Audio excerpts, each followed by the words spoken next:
Carta Apostólica Dais Domini del Santo Padre Juan Pablo II al Episcopado, al clero y a los fieles sobre la santificación del domingo.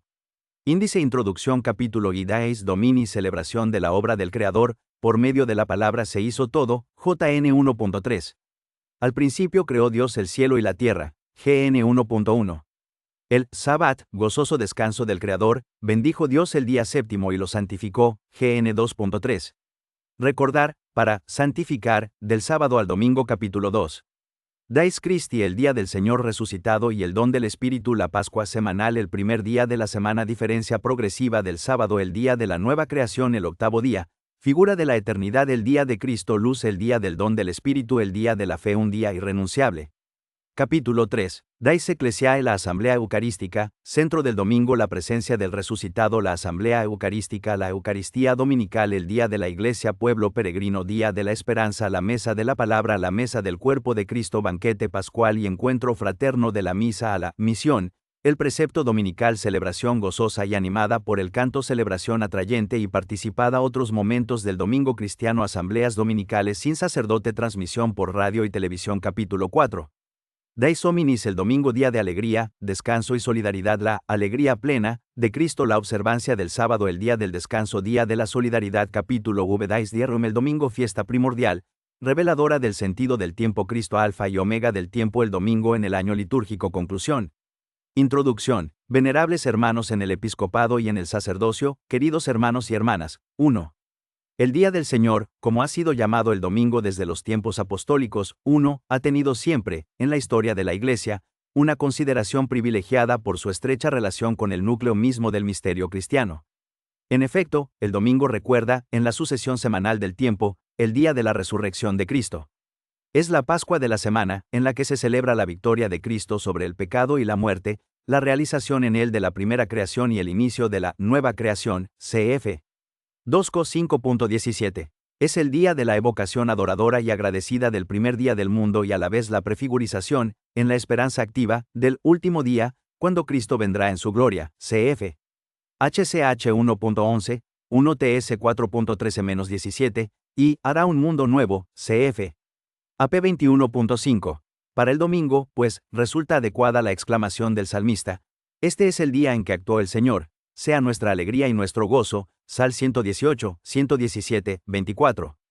Esta invitación al gozo, propio de la liturgia de Pascua, muestra el asombro que experimentaron las mujeres que habían asistido a la crucifixión de Cristo cuando, yendo al sepulcro muy temprano, el primer día después del sábado, MC 16.2, lo encontraron vacío. Es una invitación a revivir, de alguna manera, la experiencia de los dos discípulos de Emaús, que sentían arder su corazón, mientras el resucitado se les acercó y caminaba con ellos, explicando las Escrituras y revelándose al partir el pan, cf. LC 24, 32.35. Es el eco del gozo, primero titubeante y después arrebatador, que los apóstoles experimentaron la tarde de aquel mismo día, cuando fueron visitados por Jesús resucitado y recibieron el don de su paz y de su espíritu, cf. JN 20.19-23. 2. La resurrección de Jesús es el dato originario en el que se fundamenta la fe cristiana, cf. 1 Co 15.14, una gozosa realidad, percibida plenamente a la luz de la fe, pero históricamente atestiguada por quienes tuvieron el privilegio de ver al Señor resucitado, acontecimiento que no solo emerge de manera absolutamente singular en la historia de los hombres, sino que está en el centro del misterio del tiempo. En efecto, como recuerda, en la sugestiva liturgia de la noche de Pascua, el rito de preparación del cirio pascual, de Cristo, es el tiempo y la eternidad. Por esto, conmemorando no solo una vez al año, sino cada domingo, el día de la resurrección de Cristo, la Iglesia indica a cada generación lo que constituye el eje central de la historia, con el cual se relacionan el misterio del principio y el del destino final del mundo. Hay pues motivos para decir, como sugiere la homilía de un autor del siglo IV, que el Día del Señor es el Señor de los días. 2. Quienes han recibido la gracia de creer en el Señor resucitado pueden descubrir el significado de este día semanal con la emoción vibrante que hacía decir a San Jerónimo. El domingo es el día de la resurrección, es el día de los cristianos, es nuestro día. 3. Esta es efectivamente para los cristianos la fiesta primordial. 4. Instituida no solo para medir la sucesión del tiempo, sino para poner de relieve su sentido más profundo. 3. Su importancia fundamental, reconocida siempre en los 2000 años de historia, ha sido reafirmada por el Concilio Vaticano II. La Iglesia, desde la tradición apostólica que tiene su origen en el mismo día de la resurrección de Cristo, celebra el misterio pascual cada 8 días, en el día que se llama con razón Día del Señor, o Domingo 5. Pablo VI subrayó de nuevo esta importancia al aprobar el nuevo calendario romano general y las normas universales que regulan el ordenamiento del año litúrgico. 6. La proximidad del tercer milenio, al apremiar a los creyentes a reflexionar a la luz de Cristo sobre el camino de la historia, los invita también a descubrir con nueva fuerza el sentido del domingo, su misterio, el valor de su celebración, su significado para la existencia cristiana y humana. Tengo en cuenta las múltiples intervenciones del magisterio e iniciativas pastorales que, en estos años posteriores al concilio, vosotros, queridos hermanos en el episcopado, tanto individual como conjuntamente, ayudados por vuestro clero, habéis emprendido sobre este importante tema. En los umbrales del gran jubileo del año 2000 he querido ofreceros esta carta apostólica para apoyar vuestra labor pastoral en un sector tan vital. Pero a la vez deseo dirigirme a todos vosotros, queridos fieles, como haciéndome presente en cada comunidad donde todos los domingos os reunís con vuestros pastores para celebrar la Eucaristía y el Día del Señor.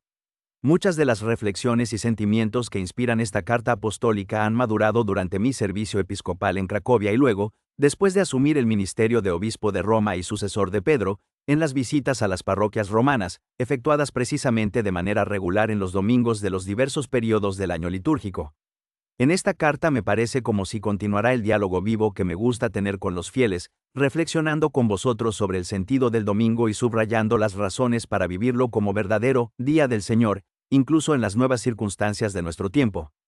4. Nadie olvida en efecto que, hasta un pasado relativamente reciente, la santificación del domingo estaba favorecida, en los países de tradición cristiana, por una amplia participación popular y casi por la organización misma de la sociedad civil, que preveía el descanso dominical como punto fijo en las normas sobre las diversas actividades laborales. Pero hoy, en los mismos países en los que las leyes establecen el carácter festivo de este día, la evolución de las condiciones socioeconómicas a menudo ha terminado por modificar profundamente los comportamientos colectivos y por consiguiente la fisonomía del domingo. Se ha consolidado ampliamente la práctica del fin de semana, entendido como tiempo semanal de reposo, vivido a veces lejos de la vivienda habitual, y caracterizado a menudo por la participación en actividades culturales, políticas y deportivas, cuyo desarrollo coincide en general precisamente con los días festivos. Se trata de un fenómeno social y cultural que tiene ciertamente elementos positivos en la medida en que puede contribuir al respeto de valores auténticos, al desarrollo humano y al progreso de la vida social en su conjunto. Responde no solo a la necesidad de descanso, sino también a la exigencia de hacer fiesta propia del ser humano. Por desgracia, cuando el domingo pierde el significado originario y se reduce a un puro fin de semana, puede suceder que el hombre quede encerrado en un horizonte tan restringido que no le permite ya ver el cielo. Entonces, aunque vestido de fiesta, interiormente es incapaz de hacer fiesta. 7. A los discípulos de Cristo se pide de todos modos que no confundan la celebración del domingo, que debe ser una verdadera santificación del Día del Señor, con el fin de semana, entendido fundamentalmente como tiempo de mero descanso o diversión. A este respecto, urge una auténtica madurez espiritual que ayude a los cristianos a ser ellos mismos, en plena coherencia con el don de la fe, dispuestos siempre a dar razón de la esperanza que hay en ellos. Cf. 1 P 3.15. Esto ha de significar también una comprensión más profunda del domingo, para vivirlo, incluso en situaciones difíciles, con plena docilidad al Espíritu Santo. 5. La situación, desde este punto de vista, se presenta más bien confusa.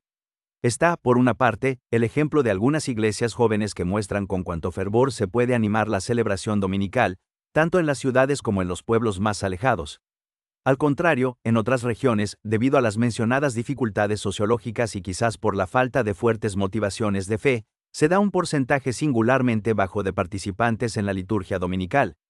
En la conciencia de muchos fieles parece disminuir no solo el sentido de la centralidad de la Eucaristía, sino incluso el deber de dar gracias al Señor, rezándole junto con otros dentro de la comunidad eclesial. A todo esto se añade que, no solo en los países de misión, sino también en los de antigua evangelización, por escasez de sacerdotes a veces no se puede garantizar la celebración eucarística dominical en cada comunidad.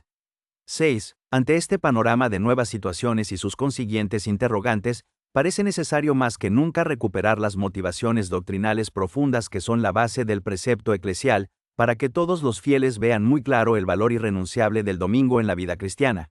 Actuando así nos situamos en la perenne tradición de la Iglesia, recordada firmemente por el Concilio Vaticano II al enseñar que, en el domingo, los fieles deben reunirse en asamblea a fin de que, escuchando la palabra de Dios y participando en la Eucaristía, hagan memoria de la pasión, resurrección y gloria del Señor Jesús y den gracias a Dios que los ha regenerado para una esperanza viva por medio de la resurrección de Jesucristo de entre los muertos, cf. 1p1.3, 8, 7. En efecto, el deber de santificar el domingo, sobre todo con la participación en la Eucaristía y con un descanso lleno de alegría cristiana y de fraternidad, se comprende bien si se tienen presentes las múltiples dimensiones de ese día, al que dedicaremos atención en la presente carta. Este es un día que constituye el centro mismo de la vida cristiana. Si desde el principio de mi pontificado no me ha cansado de repetir, no temáis. Abrid, más todavía, abrid de par en par las puertas a Cristo. 9. En esta misma línea quisiera hoy invitar a todos con fuerza a descubrir de nuevo el domingo. No tengáis miedo de dar vuestro tiempo a Cristo. Sí, abramos nuestro tiempo a Cristo para que Él lo pueda iluminar y dirigir. Él es quien conoce el secreto del tiempo y el secreto de la eternidad, y nos entrega su día como un don siempre nuevo de su amor. El descubrimiento de este día es una gracia que se ha de pedir, no solo para vivir en plenitud las exigencias propias de la fe, sino también para dar una respuesta concreta a los anhelos íntimos y auténticos de cada ser humano. El tiempo ofrecido a Cristo nunca es un tiempo perdido, sino más bien ganado para la humanización profunda de nuestras relaciones y de nuestra vida. Capítulo 1 Dies Domini, celebración de la obra del Creador, por medio de la palabra se hizo todo, JN 1.3. 8. En la experiencia cristiana el domingo es ante todo una fiesta pascual, iluminada totalmente por la gloria de Cristo resucitado. Es la celebración de la nueva creación, pero precisamente este aspecto, si se comprende profundamente, es inseparable del mensaje que la Escritura, desde sus primeras páginas, nos ofrece sobre el designio de Dios en la creación del mundo. En efecto, si es verdad que el Verbo se hizo carne en la plenitud de los tiempos, Ga 4.4, no es menos verdad que, gracias a su mismo misterio de Hijo eterno del Padre, es origen y fin del universo. Lo afirma Juan en el prólogo de su Evangelio. Por medio de la palabra se hizo todo, y sin ella no se hizo nada de lo que se ha hecho. 1.3. Lo subraya también Pablo al escribir a los Colosenses: por medio de él fueron creadas todas las cosas, celestes y terrestres, visibles e invisibles, todo fue creado por él y para él. 1.16. Esta presencia activa del Hijo en la obra creadora de Dios se reveló plenamente en el misterio pascual en el que Cristo, resucitando de entre los muertos, el primero de todos, 1 Cor 15.20, inauguró la nueva creación e inició el proceso que él mismo llevaría a término en el momento de su retorno glorioso, cuando devuelve a Dios Padre su reino, y así Dios lo será todo para todos. 1 Cor 15, 24.28. Ya en la mañana de la creación el proyecto de Dios implicaba esta misión cósmica de Cristo. Esta visión cristocéntrica, proyectada sobre todo el tiempo, estaba presente en la mirada complaciente de Dios cuando, al terminar todo su trabajo, bendijo Dios el día séptimo y lo santificó, GN 2.3. Entonces, según el autor sacerdotal de la primera narración bíblica de la creación, empezaba el sábado, tan característico de la primera alianza, el cual en cierto modo preanunciaba el día sagrado de la nueva y definitiva alianza. El mismo tema del descanso de Dios, cf. GN 2.2, y del descanso ofrecido al pueblo del Éxodo con la entrada en la tierra prometida, cf. Ex 33.14, DT 3.20, 12.9, Jos 21.44, Sal 95, 94, 11, en el Nuevo Testamento recibe una nueva luz, la del definitivo descanso sabático, HB 4.9, en el que Cristo mismo entró con su resurrección y en el que está llamado a entrar el pueblo de Dios, perseverando en su actitud de obediencia filial, cf. HB 4.3-16. Es necesario, pues, releer la gran página de la creación y profundizar en la teología del sábado, para entrar en la plena comprensión del domingo. Al principio creó Dios el cielo y la tierra, GN 1.1. 9. El estilo poético de la narración genesíaca describe muy bien el asombro que el hombre prueba ante la inmensidad de la creación y el sentimiento de adoración que deriva de ello hacia aquel que sacó de la nada todas las cosas. Se trata de una página de profundo significado religioso, un himno al Creador del universo, señalado como el único Señor ante las frecuentes tentaciones de divinizar el mundo mismo. Es, a la vez, un himno a la bondad de la creación, plasmada totalmente por la mano poderosa y misericordiosa de Dios. Vio Dios que estaba bien, GN 1, 10.12, etc. Este estribillo, repetido durante la narración, proyecta una luz positiva sobre cada elemento del universo, dejando entrever al mismo tiempo el secreto para su comprensión apropiada y para su posible regeneración. El mundo es bueno en la medida en que permanece vinculado a sus orígenes y llega a ser bueno de nuevo, después que el pecado lo ha desfigurado, en la medida en que, con la ayuda de la gracia, vuelve a quien lo ha hecho. Esta dialéctica, obviamente, no atañe directamente a las cosas inanimadas y a los animales, sino a los seres humanos, a los cuales se ha concedido el don incomparable, pero también arriesgado, de la libertad. La Biblia, después de las narraciones de la creación, pone de relieve este contraste dramático entre la grandeza del hombre, creado a imagen y semejanza de Dios, y su caída, que abre en el mundo el ámbito oscuro del pecado y de la muerte, cf. GN 3, 10. El cosmos, salido de las manos de Dios, lleva consigo la impronta de su bondad. Es un mundo bello, digno de ser admirado y gozado, aunque destinado a ser cultivado y desarrollado. La conclusión de la obra de Dios abre el mundo al trabajo del hombre. Dio por concluida Dios en el séptimo día la labor que había hecho, GN 2.2. A través de este lenguaje antropomórfico del trabajo divino, la Biblia no solo nos abre una luz sobre la misteriosa relación entre el Creador y el mundo creado, sino que proyecta también esta luz sobre el papel que el hombre tiene hacia el cosmos. El trabajo de Dios es de alguna manera ejemplar para el hombre. En efecto, el hombre no solo está llamado a habitar, sino también a construir el mundo, haciéndose así colaborador de Dios. Los primeros capítulos del Génesis, como exponía en la encíclica Laborem Exercens, constituyen en cierto sentido el primer evangelio del trabajo. 10. Es una verdad subrayada también por el Concilio Vaticano II. El hombre, creado a imagen de Dios, ha recibido el mandato de regir el mundo en justicia y santidad, sometiendo la tierra con todo cuanto en ella hay, y, reconociendo a Dios como creador de todas las cosas, de relacionarse a sí mismo y al universo entero con él, de modo que, con el sometimiento de todas las cosas al hombre, sea admirable el nombre de Dios en toda la tierra. 11. La realidad sublime del desarrollo de la ciencia, de la técnica, de la cultura en sus diversas expresiones, desarrollo cada vez más rápido y hoy incluso vertiginoso, es el fruto, en la historia del mundo, de la misión con la que Dios confió al hombre y a la mujer el cometido y la responsabilidad de llenar la tierra y de someterla mediante el trabajo, observando su ley. El Sabbat, gozoso descanso del Creador. 11. Si en la primera página del Génesis es ejemplar para el hombre el trabajo de Dios, lo es también su descanso. Concluyó en el séptimo día su trabajo, GN 2.2. Aquí tenemos también un antropomorfismo lleno de un fecundo mensaje. En efecto, el descanso de Dios no puede interpretarse banalmente como una especie de inactividad de Dios. El acto creador que está en la base del mundo es permanente por su naturaleza y Dios nunca cesa de actuar, como Jesús mismo se preocupa de recordar precisamente con referencia al precepto del sábado: mi Padre actúa siempre y también yo actúo, JN 5.17. El descanso divino del séptimo día no se refiere a un Dios inactivo, sino que subraya la plenitud de la realización llevada a término y expresa el descanso de Dios frente a un trabajo bien hecho, GN 1.31, salido de sus manos para dirigir al mismo una mirada llena de gozosa complacencia, una mirada contemplativa que ya no aspira a nuevas obras, sino más bien a gozar de la belleza de lo realizado, una mirada sobre todas las cosas, pero de modo particular sobre el hombre, vértice de la creación. Es una mirada en la que de alguna manera se puede intuir la dinámica esponsal de la relación que Dios quiere establecer con la criatura hecha a su imagen, llamándola a comprometerse en un pacto de amor. Es lo que Él realizará progresivamente, en la perspectiva de la salvación ofrecida a la humanidad entera, mediante la alianza salvífica establecida con Israel y culminada después en Cristo. Será precisamente el Verbo encarnado, mediante el don escatológico del Espíritu Santo y la constitución de la Iglesia como su cuerpo y su esposa, quien distribuirá el don de misericordia y la propuesta del amor del Padre a toda la humanidad. 12. En el designio del Creador hay una distinción, pero también una relación íntima entre el orden de la creación y el de la salvación. Ya lo subraya el Antiguo Testamento cuando pone el mandamiento relativo al Sabbat, respecto no solo al misterioso descanso de Dios después de los días de su acción creadora, cf.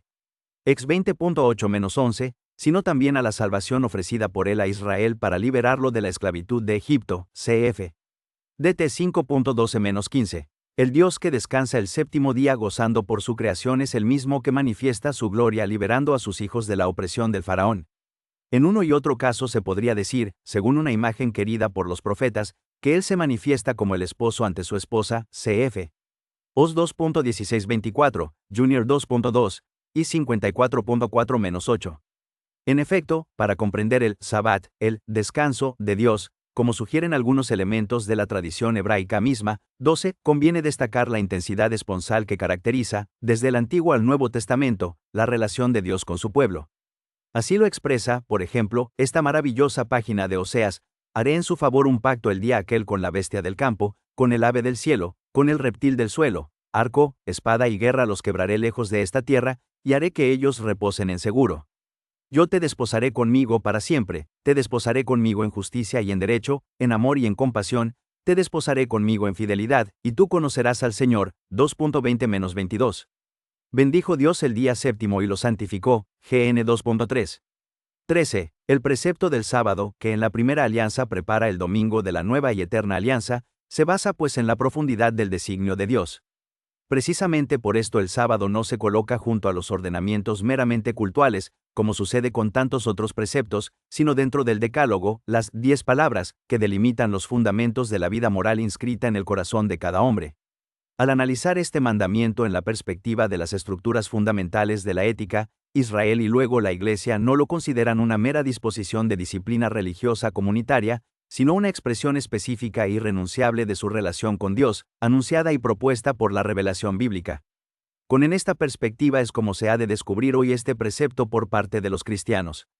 Si este precepto tiene también una convergencia natural con la necesidad humana del descanso, sin embargo es necesario referirse a la fe para descubrir su sentido profundo y no correr el riesgo de banalizarlo y traicionarlo.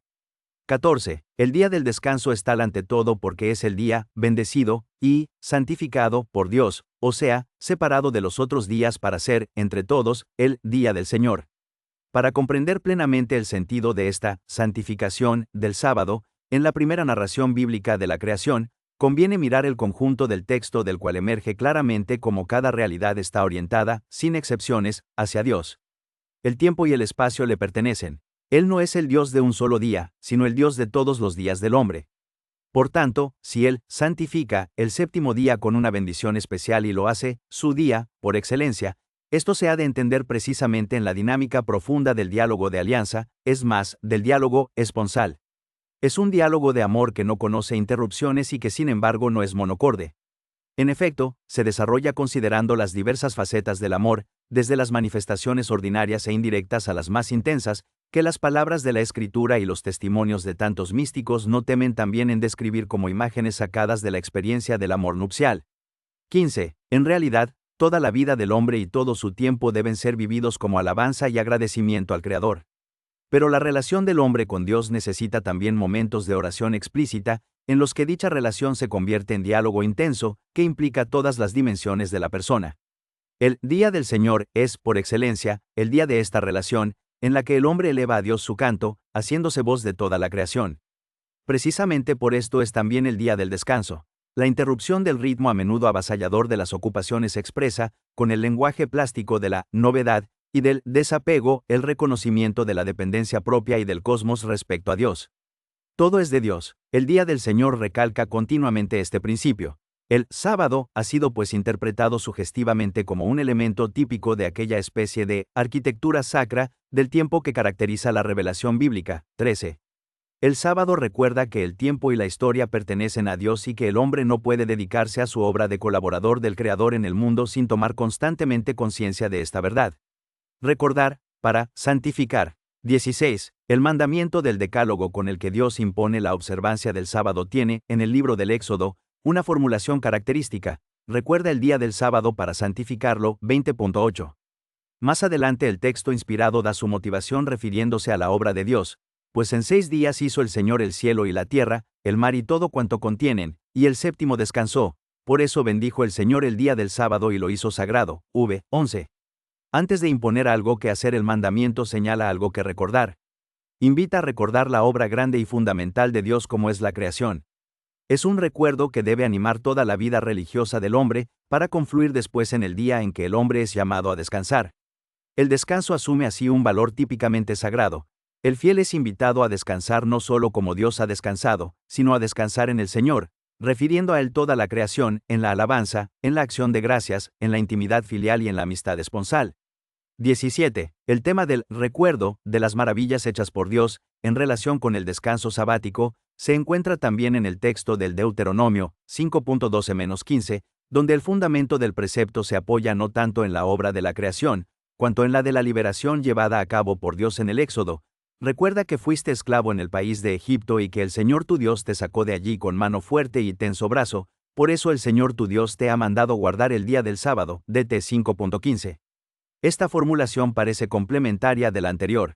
Consideradas juntas, manifiestan el sentido del Día del Señor en una perspectiva unitaria de teología de la creación y de la salvación. El contenido del precepto no es pues primariamente una interrupción del trabajo, sino la celebración de las maravillas obradas por Dios. En la medida en que este recuerdo, lleno de agradecimiento y alabanza hacia Dios, está vivo, el descanso del hombre, en el Día del Señor, asume también su pleno significado. Con el descanso el hombre entra en la dimensión del descanso de Dios y participa del mismo profundamente, haciéndose así capaz de experimentar la emoción de aquel mismo gozo que el Creador experimentó después de la creación viendo cuanto había hecho, y todo estaba muy bien. GN 1.31. Del sábado al domingo. 18. Dado que el tercer mandamiento depende esencialmente del recuerdo de las obras salvíficas de Dios, los cristianos, percibiendo la originalidad del tiempo nuevo y definitivo inaugurado por Cristo, han asumido como festivo el primer día después del sábado, porque en él tuvo lugar la resurrección del Señor. En efecto, el misterio pascual de Cristo es la revelación plena del misterio de los orígenes, el vértice de la historia de la salvación y la anticipación del fin escatológico del mundo. Lo que Dios obró en la creación y lo que hizo por su pueblo en el Éxodo encontró en la muerte y resurrección de Cristo su cumplimiento, aunque la realización definitiva se descubrirá solo en la parusía con su venida gloriosa. En él se realiza plenamente el sentido espiritual del sábado, como subraya San Gregorio Magno. Nosotros consideramos como verdadero sábado la persona de nuestro Redentor, nuestro Señor Jesucristo. 14. Por esto, el gozo con el que Dios contempla la creación, hecha de la nada en el primer sábado de la humanidad, está ya expresado por el gozo con el que Cristo, el domingo de Pascua, se apareció a los suyos llevándoles el don de la paz y del Espíritu, cf. JN 20.19-23. En efecto, en el misterio pascual la condición humana y con ella toda la creación, que gime y sufre hasta hoy los dolores de parto, RM 8.22, ha conocido su nuevo éxodo hacia la libertad de los hijos de Dios que pueden exclamar, con Cristo, Abba, Padre, RM 8.15, GA 4.6. A la luz de este misterio, el sentido del precepto veterotestamentario sobre el día del Señor es recuperado, integrado y revelado plenamente en la gloria que brilla en el rostro de Cristo resucitado, cf. 2:4.6. Del sábado, se pasa al primer día después del sábado, del séptimo día al primer día. El Dies Domini se convierte en el Dies Christi. Capítulo 2 Dies Christi el día del Señor resucitado y el don del Espíritu la Pascua semanal. 19. Celebramos el domingo por la venerable resurrección de nuestro Señor Jesucristo, no solo en Pascua, sino cada semana. Así escribía, a principios del siglo V, el Papa Inocencio I, 15, testimoniando una práctica ya consolidada que se había ido desarrollando desde los primeros años después de la resurrección del Señor. San Basilio habla del Santo Domingo, honrado por la resurrección del Señor, primicia de todos los demás días. 16. San Agustín llama al domingo, sacramento de la Pascua. 17. Esta profunda relación del domingo con la resurrección del Señor es puesta de relieve con fuerza por todas las iglesias, tanto en Occidente como en Oriente. En la tradición de las iglesias orientales, en particular, cada domingo es la Anastasimo Semera, el día de la resurrección, 18, y precisamente por ello es el centro de todo el culto. A la luz de esta tradición ininterrumpida y universal, se ve claramente que, aunque el día del Señor tiene sus raíces, como se ha dicho, en la obra misma de la creación y, más directamente, en el misterio del descanso bíblico de Dios, sin embargo, se debe hacer referencia específica a la resurrección de Cristo para comprender plenamente su significado. Es lo que sucede con el domingo cristiano, que cada semana propone a la consideración y a la vida de los fieles el acontecimiento pascual, del que brota la salvación del mundo. 20. Según el concorde testimonio evangélico, la resurrección de Jesucristo de entre los muertos tuvo lugar el primer día después del sábado, MC 16, 2.9, LC 24.1, JN 20.1. Aquel mismo día el resucitado se manifestó a los dos discípulos de Emaús, cf. LC 24, 13-35, y se apareció a los 11 apóstoles reunidos, cf. LC 24.36, JN 20.19. 8 días después, como testimonia el Evangelio de Juan, cf.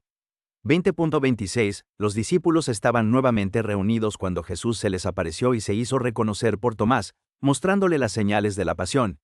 Era domingo el día de Pentecostés, primer día de la octava semana después de la Pascua judía, cf. HCH 2.1, cuando con la efusión del Espíritu Santo se cumplió la promesa hecha por Jesús a los apóstoles después de la resurrección, cf. LC 24.49, HCH 1.4-5. Fue el día del primer anuncio y de los primeros bautismos. Pedro proclamó a la multitud reunida que Cristo había resucitado y, los que acogieron su palabra fueron bautizados, HCH 2.41. Fue la epifanía de la Iglesia, manifestada como pueblo en el que se congregan en unidad, más allá de toda diversidad, los hijos de Dios dispersos. El primer día de la semana. 21. Sobre esta base y desde los tiempos apostólicos, el primer día después del sábado primero de la semana, comenzó a marcar el ritmo mismo de la vida de los discípulos de Cristo, cf. 1 Co 16.2. Primer día después del sábado, era también cuando los fieles de Tróada se encontraban reunidos, para la fracción del pan. Pablo les dirigió un discurso de despedida y realizó un milagro para reanimar al joven Eutico, cf. HCH 20.7-12. El libro del Apocalipsis testimonia la costumbre de llamar a este primer día de la semana el Día del Señor, 1.10. De hecho, esta será una de las características que distinguirá a los cristianos respecto al mundo circundante. Lo advertía, desde principios del siglo II, el gobernador de Bitinia, Plinio el Joven, constatando la costumbre de los cristianos de reunirse un día fijo antes de salir el sol y de cantar juntos un himno a Cristo como a un Dios. 19. En efecto, cuando los cristianos decían Día del Señor, lo hacían dando a este término el pleno significado que deriva del mensaje pascual. Cristo Jesús es Señor, FL 2.11, cf. HCH 2.36, 1 Co 12.3. De este modo se reconocía a Cristo el mismo título con el que los 70 traducían, en la revelación del Antiguo Testamento, el nombre propio de Dios, JHWH, que no era lícito pronunciar. 22. En los primeros tiempos de la Iglesia el ritmo semanal de los días no era conocido generalmente en las regiones donde se difundía el Evangelio, y los días festivos de los calendarios griego y romano no coincidían con el domingo cristiano. Esto comportaba para los cristianos una notable dificultad para observar el Día del Señor con su carácter fijo semanal. Así se explica por qué los cristianos se veían obligados a reunirse antes del amanecer. 20. Sin embargo, se imponía la fidelidad al ritmo semanal, basada en el Nuevo Testamento y vinculada a la revelación del Antiguo Testamento. Lo subrayan los apologistas y los padres de la Iglesia en sus escritos y predicaciones. El misterio pascual era ilustrado con aquellos textos de la Escritura que, según el testimonio de San Lucas, cf. 24.27-44-47, Cristo resucitado debía haber explicado a los discípulos. A la luz de esos textos, la celebración del día de la resurrección asumía un valor doctrinal y simbólico capaz de expresar toda la novedad del misterio cristiano. Diferencia progresiva del sábado. 23. La catequesis de los primeros siglos insiste en esta novedad, tratando de distinguir el domingo del sábado judío. El sábado los judíos debían reunirse en la sinagoga y practicar el descanso prescrito por la ley. Los apóstoles, y en particular San Pablo, continuaron frecuentando en un primer momento la sinagoga para anunciar a Jesucristo, comentando las escrituras de los profetas que se leen cada sábado, HCH 13.27. En algunas comunidades se podía ver cómo la observancia del sábado coexistía con la celebración dominical. Sin embargo, bien pronto se empezó a distinguir los dos días de forma cada vez más clara, sobre todo para reaccionar ante la insistencia de los cristianos que, proviniendo del judaísmo, tendían a conservar la obligación de la antigua ley. San Ignacio de Antioquía escribe: si los que se habían criado en el antiguo orden de cosas vinieron a una nueva esperanza, no guardando ya el sábado, sino viviendo según el día del Señor, día en el que surgió nuestra vida por medio de él y de su muerte, misterio por el cual recibimos la fe y en el cual perseveramos para ser hallados como discípulos de Cristo, nuestro único Maestro, ¿cómo podremos vivir sin él, a quien los profetas, discípulos suyos en el Espíritu, esperaban como a su Maestro? 21. A su vez, San Agustín observa: por esto el Señor imprimió también su sello a su día, que es el tercero después de la Pasión. Este, sin embargo, en el ciclo semanal es el octavo después del séptimo, es decir, después del sábado hebraico y el primer día de la semana. 22. La diferencia del domingo respecto al sábado judío se fue consolidando cada vez más en la conciencia eclesial, aunque en ciertos períodos de la historia, por el énfasis dado a la obligación del descanso festivo, se dará una cierta tendencia de sabatización del Día del Señor. No han faltado sectores de la cristiandad en los que el sábado y el domingo se han observado como dos días hermanos. 23. El día de la nueva creación. 24. La comparación del domingo cristiano con la concepción sabática, propia del Antiguo Testamento, suscitó también investigaciones teológicas de gran interés. En particular, se puso de relieve la singular conexión entre la resurrección y la creación. En efecto, la reflexión cristiana relacionó espontáneamente la resurrección ocurrida el primer día de la semana con el primer día de aquella semana cósmica, cf. GN 1.1-2.4, con la que el libro del Génesis narra el hecho de la creación, el día de la creación de la luz, cf. 1.3-5. Esta relación invita a comprender la resurrección como inicio de una nueva creación, cuya primicia es Cristo glorioso, siendo Él, primogénito de toda la creación, Col 1.15, también el primogénito de entre los muertos, Col 1.18. 25. El domingo es pues el día en el cual, más que en ningún otro, el cristiano está llamado a recordar la salvación que, ofrecida en el bautismo, le hace hombre nuevo en Cristo. Sepultados con Él en el bautismo, con Él también habéis resucitado por la fe en la acción de Dios, que resucitó de entre los muertos, Col 2.12, cf. RM 6.4-6. La liturgia señala esta dimensión bautismal del domingo, sea exhortando a celebrar los bautismos, además de en la vigilia pascual, también en este día semanal, en que la Iglesia conmemora la resurrección del Señor. 24, sea sugiriendo, como oportuno rito penitencial al inicio de la misa, la aspersión con el agua bendita, que recuerda el bautismo con el que nace toda existencia cristiana. 25. El octavo día, figura de la eternidad. 26. Por otra parte, el hecho de que el sábado fuera el séptimo día de la semana llevó a considerar el día del Señor a la luz de un simbolismo complementario, muy querido por los padres. El domingo, además de primer día, es también el día octavo, situado, respecto a la sucesión septenaria de los días, en una posición única y trascendente, evocadora no solo del inicio del tiempo, sino también de su final en el siglo futuro. San Basilio explica que el domingo significa el día verdaderamente único que seguirá al tiempo actual, el día sin término que no conocerá ni tarde ni mañana, el siglo imperecedero que no podrá envejecer. El domingo es el preanuncio incesante de la vida sin fin que reanima la esperanza de los cristianos y los alienta en su camino. 26. En la perspectiva del último día, que realiza plenamente el simbolismo anticipador del sábado, San Agustín concluye las confesiones hablando del Eschaton como paz del descanso, paz del sábado, paz sin ocaso. 27. La celebración del domingo, día primero, y a la vez octavo, proyecta al cristiano hacia la meta de la vida eterna. 28. El día de Cristo Luz.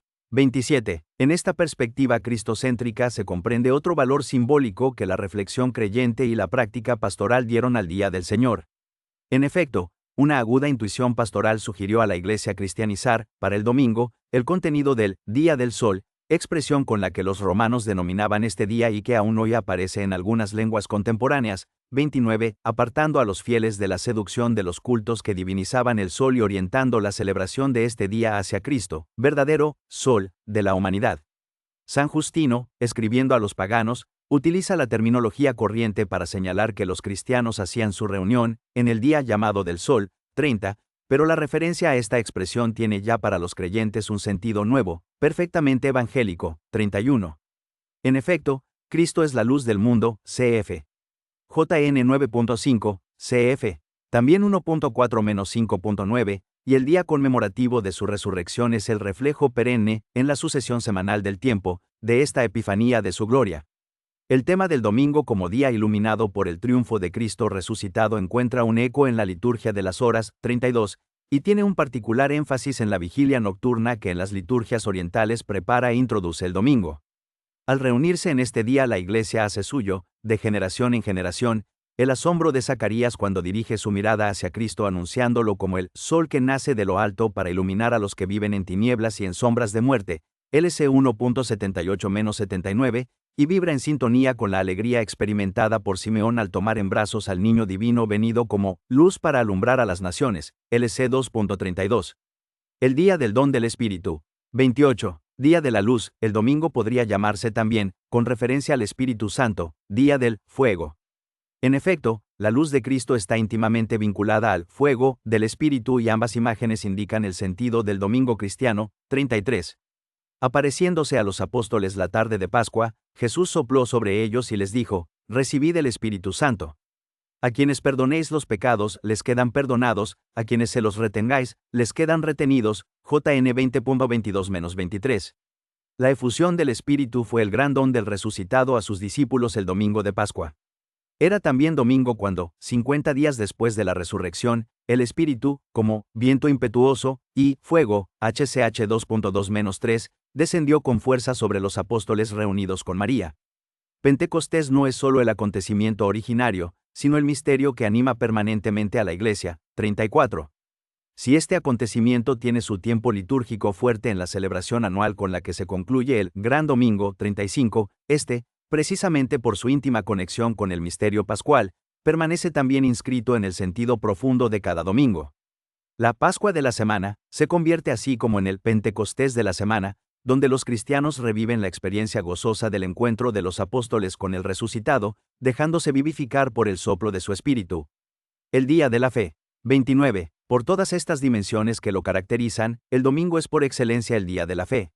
En él el Espíritu Santo, memoria viva de la Iglesia, cf. JN 14, 26, hace de la primera manifestación del resucitado un acontecimiento que se renueva en el hoy de cada discípulo de Cristo.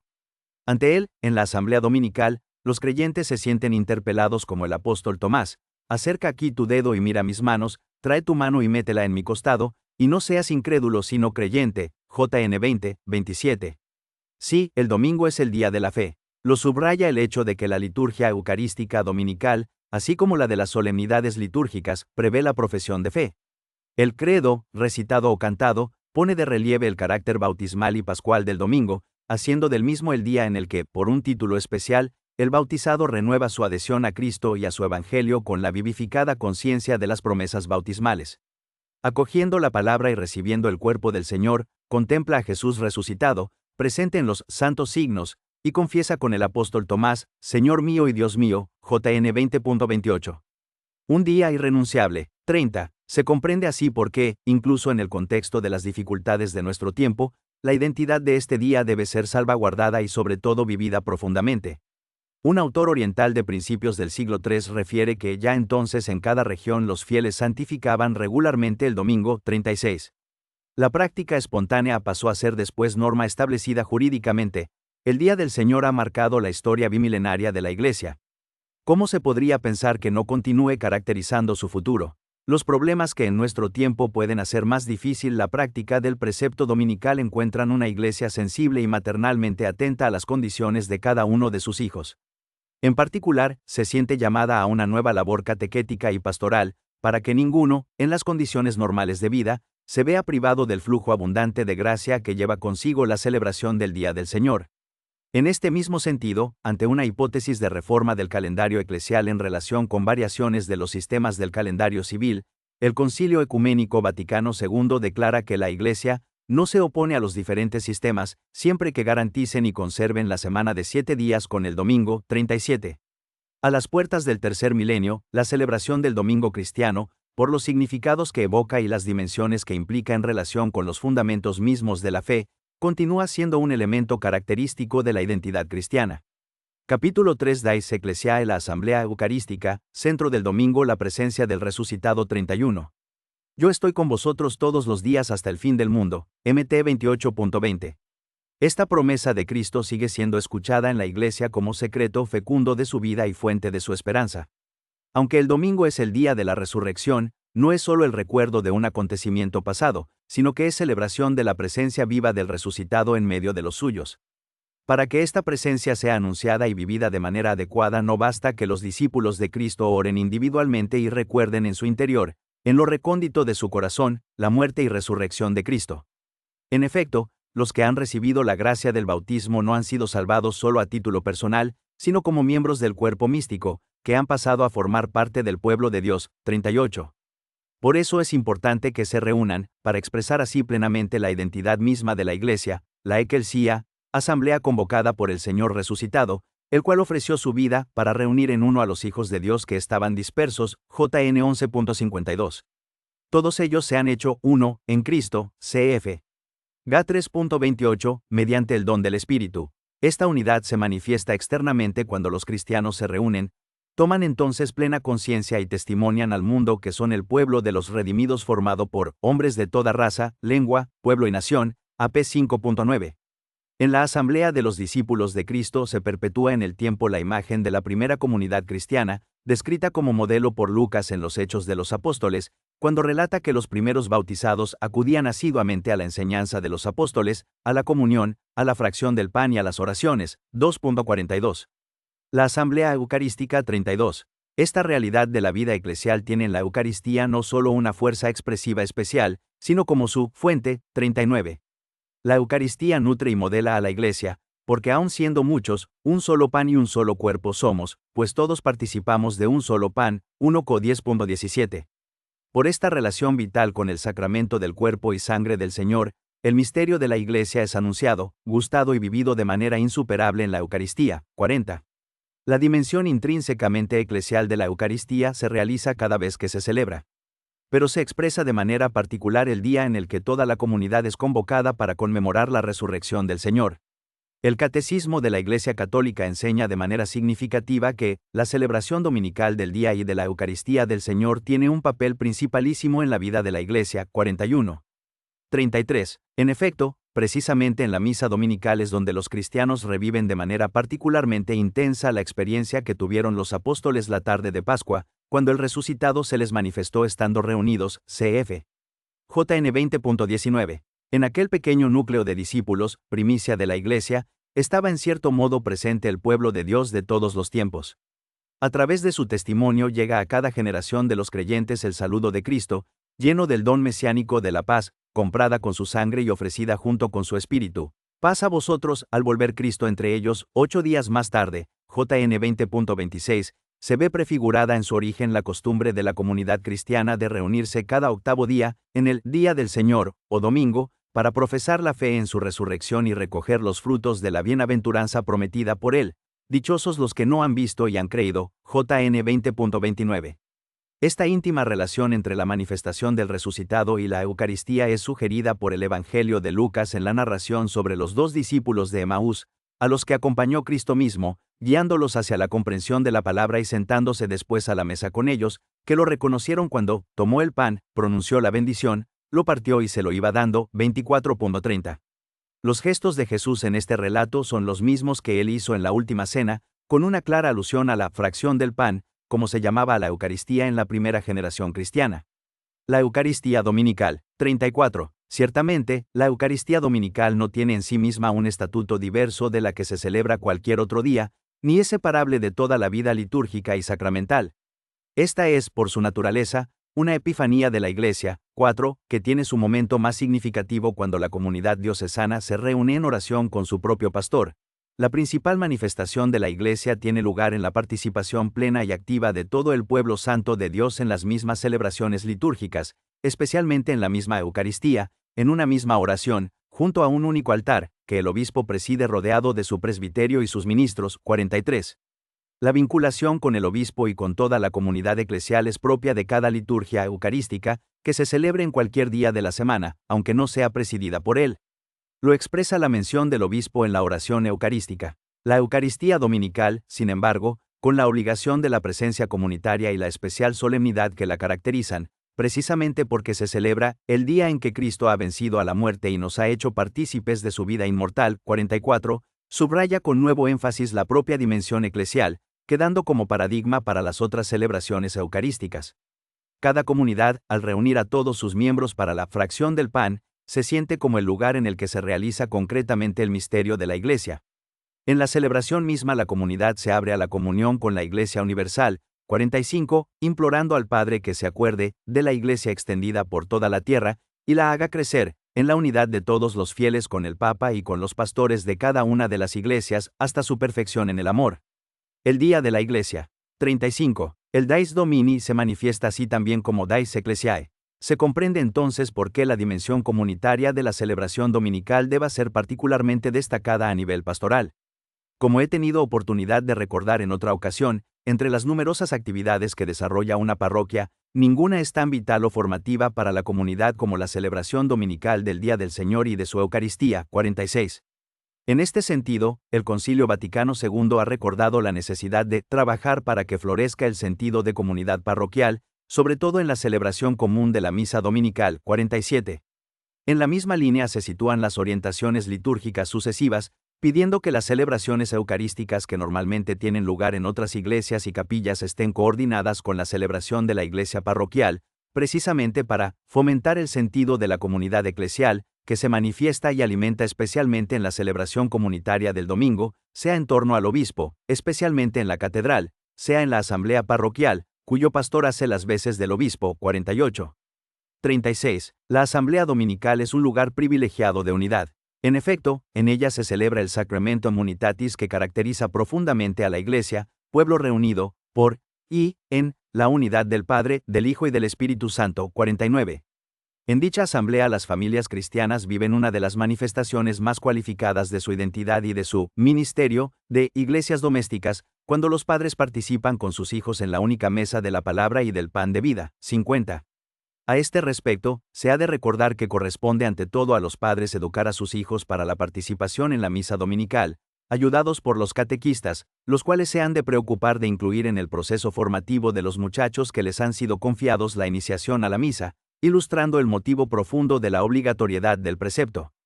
A ello contribuirá también, cuando las circunstancias lo aconsejen, la celebración de misas para niños, según las varias modalidades previstas por las normas litúrgicas. 51. En las misas dominicales de la parroquia, como comunidad eucarística. 52, es normal que se encuentren los grupos, movimientos, asociaciones y las pequeñas comunidades religiosas presentes en ella. Esto les permite experimentar lo que es más profundamente común para ellos, más allá de las orientaciones espirituales específicas que legítimamente les caracterizan, con obediencia al discernimiento de la autoridad eclesial. 53. Por esto en domingo, día de la asamblea, no se han de fomentar las misas de los grupos pequeños. No se trata únicamente de evitar que a las asambleas parroquiales les falte el necesario ministerio de los sacerdotes, sino que se ha de procurar salvaguardar y promover plenamente la unidad de la comunidad eclesial. 54. Corresponde al prudente discernimiento de los pastores de las iglesias particulares autorizar una eventual y muy concreta derogación de esta norma, en consideración de particulares exigencias formativas y pastorales, teniendo en cuenta el bien de las personas y de los grupos, y especialmente los frutos que pueden beneficiar a toda la comunidad cristiana. Pueblo peregrino. 37. En la perspectiva del camino de la Iglesia en el tiempo, la referencia a la resurrección de Cristo y el ritmo semanal de esta solemne conmemoración ayudan a recordar el carácter peregrino y la dimensión escatológica del pueblo de Dios. En efecto, de domingo en domingo, la Iglesia se encamina hacia el último día del Señor, el domingo que no tiene fin. En realidad, la espera de la venida de Cristo forma parte del misterio mismo de la Iglesia. 55, y se hace visible en cada celebración eucarística. Pero el día del Señor, al recordar de manera concreta la gloria de Cristo resucitado, evoca también con mayor intensidad la gloria futura de su retorno. Esto hace del domingo el día en el que la Iglesia, manifestando más claramente su carácter esponsal, anticipa de algún modo la realidad escatológica de la Jerusalén celestial. Al reunir a sus hijos en la asamblea eucarística y educarlos para la espera del divino esposo, la Iglesia hace como un ejercicio del deseo. 56, en el que prueba el gozo de los nuevos cielos y de la nueva tierra, cuando la ciudad santa, la nueva Jerusalén, bajará del cielo, de junto a Dios, engalanada como una novia ataviada para su esposo. AP 21.2. Día de la Esperanza. 38. Desde este punto de vista, si el domingo es el día de la fe, no es menos el día de la esperanza cristiana. En efecto, la participación en la Cena del Señor es anticipación del banquete escatológico por las bodas del Cordero. AP 19.9. Al celebrar el memorial de Cristo, que resucitó y ascendió al cielo, la comunidad cristiana está a la espera de la gloriosa venida de nuestro Salvador Jesucristo. 57. Vivida y alimentada con este intenso ritmo semanal, la esperanza cristiana es fermento y luz de la esperanza humana misma. Por este motivo, en la oración universal, se recuerdan no solo las necesidades de la comunidad cristiana, sino las de toda la humanidad. La Iglesia, reunida para la celebración de la Eucaristía, atestigua así al mundo que hace suyos el gozo y la esperanza, la tristeza y la angustia de los hombres de nuestro tiempo, sobre todo de los pobres y de todos los afligidos. 58. Finalmente, la Iglesia, al culminar con el ofrecimiento eucarístico dominical el testimonio que sus hijos, inmersos en el trabajo y los diversos cometidos de la vida, se esfuerzan en dar todos los días de la semana con el anuncio del Evangelio y la práctica de la caridad, manifiesta de manera más evidente que es como un sacramento o signo e instrumento de la unión íntima con Dios y de la unidad de todo el género humano. 59. La mesa de la palabra. 39. En la asamblea dominical, como en cada celebración eucarística, el encuentro con el resucitado se realiza mediante la participación en la doble mesa de la palabra y del pan de vida. La primera continúa ofreciendo la comprensión de la historia de la salvación y, particularmente, la del misterio pascual que el mismo Jesús resucitado dispensó a los discípulos. Está presente en su palabra, pues es él mismo el que habla cuando se lee en la iglesia la Sagrada Escritura. 60. En la segunda se hace real, sustancial y duradera la presencia del Señor resucitado a través del memorial de su pasión y resurrección, y se ofrece el pan de vida que es prenda de la gloria futura. El Concilio Vaticano II ha recordado que la liturgia de la palabra y la liturgia eucarística están tan estrechamente unidas entre sí que constituyen un único acto de culto. 61. El mismo concilio ha establecido que, para que la mesa de la palabra de Dios se prepare con mayor abundancia para los fieles, ábranse con mayor amplitud los tesoros bíblicos. 62. Ha dispuesto, además, que en las misas de los domingos, así como en las de los días de precepto, no se omita la homilía si no es por causa grave. 63. Estas oportunas disposiciones han tenido un eco fiel en la reforma litúrgica, a propósito de la cual el Papa Pablo VI, al comentar la abundancia de lecturas bíblicas que se ofrecen para los domingos y días festivos, escribía: todo esto se ha ordenado con el fin de aumentar cada vez más en los fieles el hambre y sed de escuchar la palabra del Señor. Cf. Am 8.11, que, bajo la guía del Espíritu Santo, impulse al pueblo de la nueva alianza a la perfecta unidad de la Iglesia. 64. 40. Transcurridos más de 30 años desde el concilio, es necesario verificar, mientras reflexionamos sobre la Eucaristía dominical, de qué manera se proclama la palabra de Dios, así como el crecimiento efectivo del conocimiento y del aprecio por la Sagrada Escritura en el pueblo de Dios. 65. Ambos aspectos, el de la celebración y el de la experiencia vivida, se relacionan íntimamente. Por una parte, la posibilidad ofrecida por el concilio de proclamar la palabra de Dios en la lengua propia de la comunidad que participa, debe llevar a sentir una nueva responsabilidad ante la misma, haciendo resplandecer, desde el mismo modo de leer o de cantar, el carácter peculiar del texto sagrado. 66. Por otra, es preciso que la escucha de la palabra de Dios proclamada esté bien preparada en el ánimo de los fieles por un conocimiento adecuado de la Sagrada Escritura y, donde sea posible pastoralmente, por iniciativas específicas de profundización de los textos bíblicos, especialmente los de las misas festivas.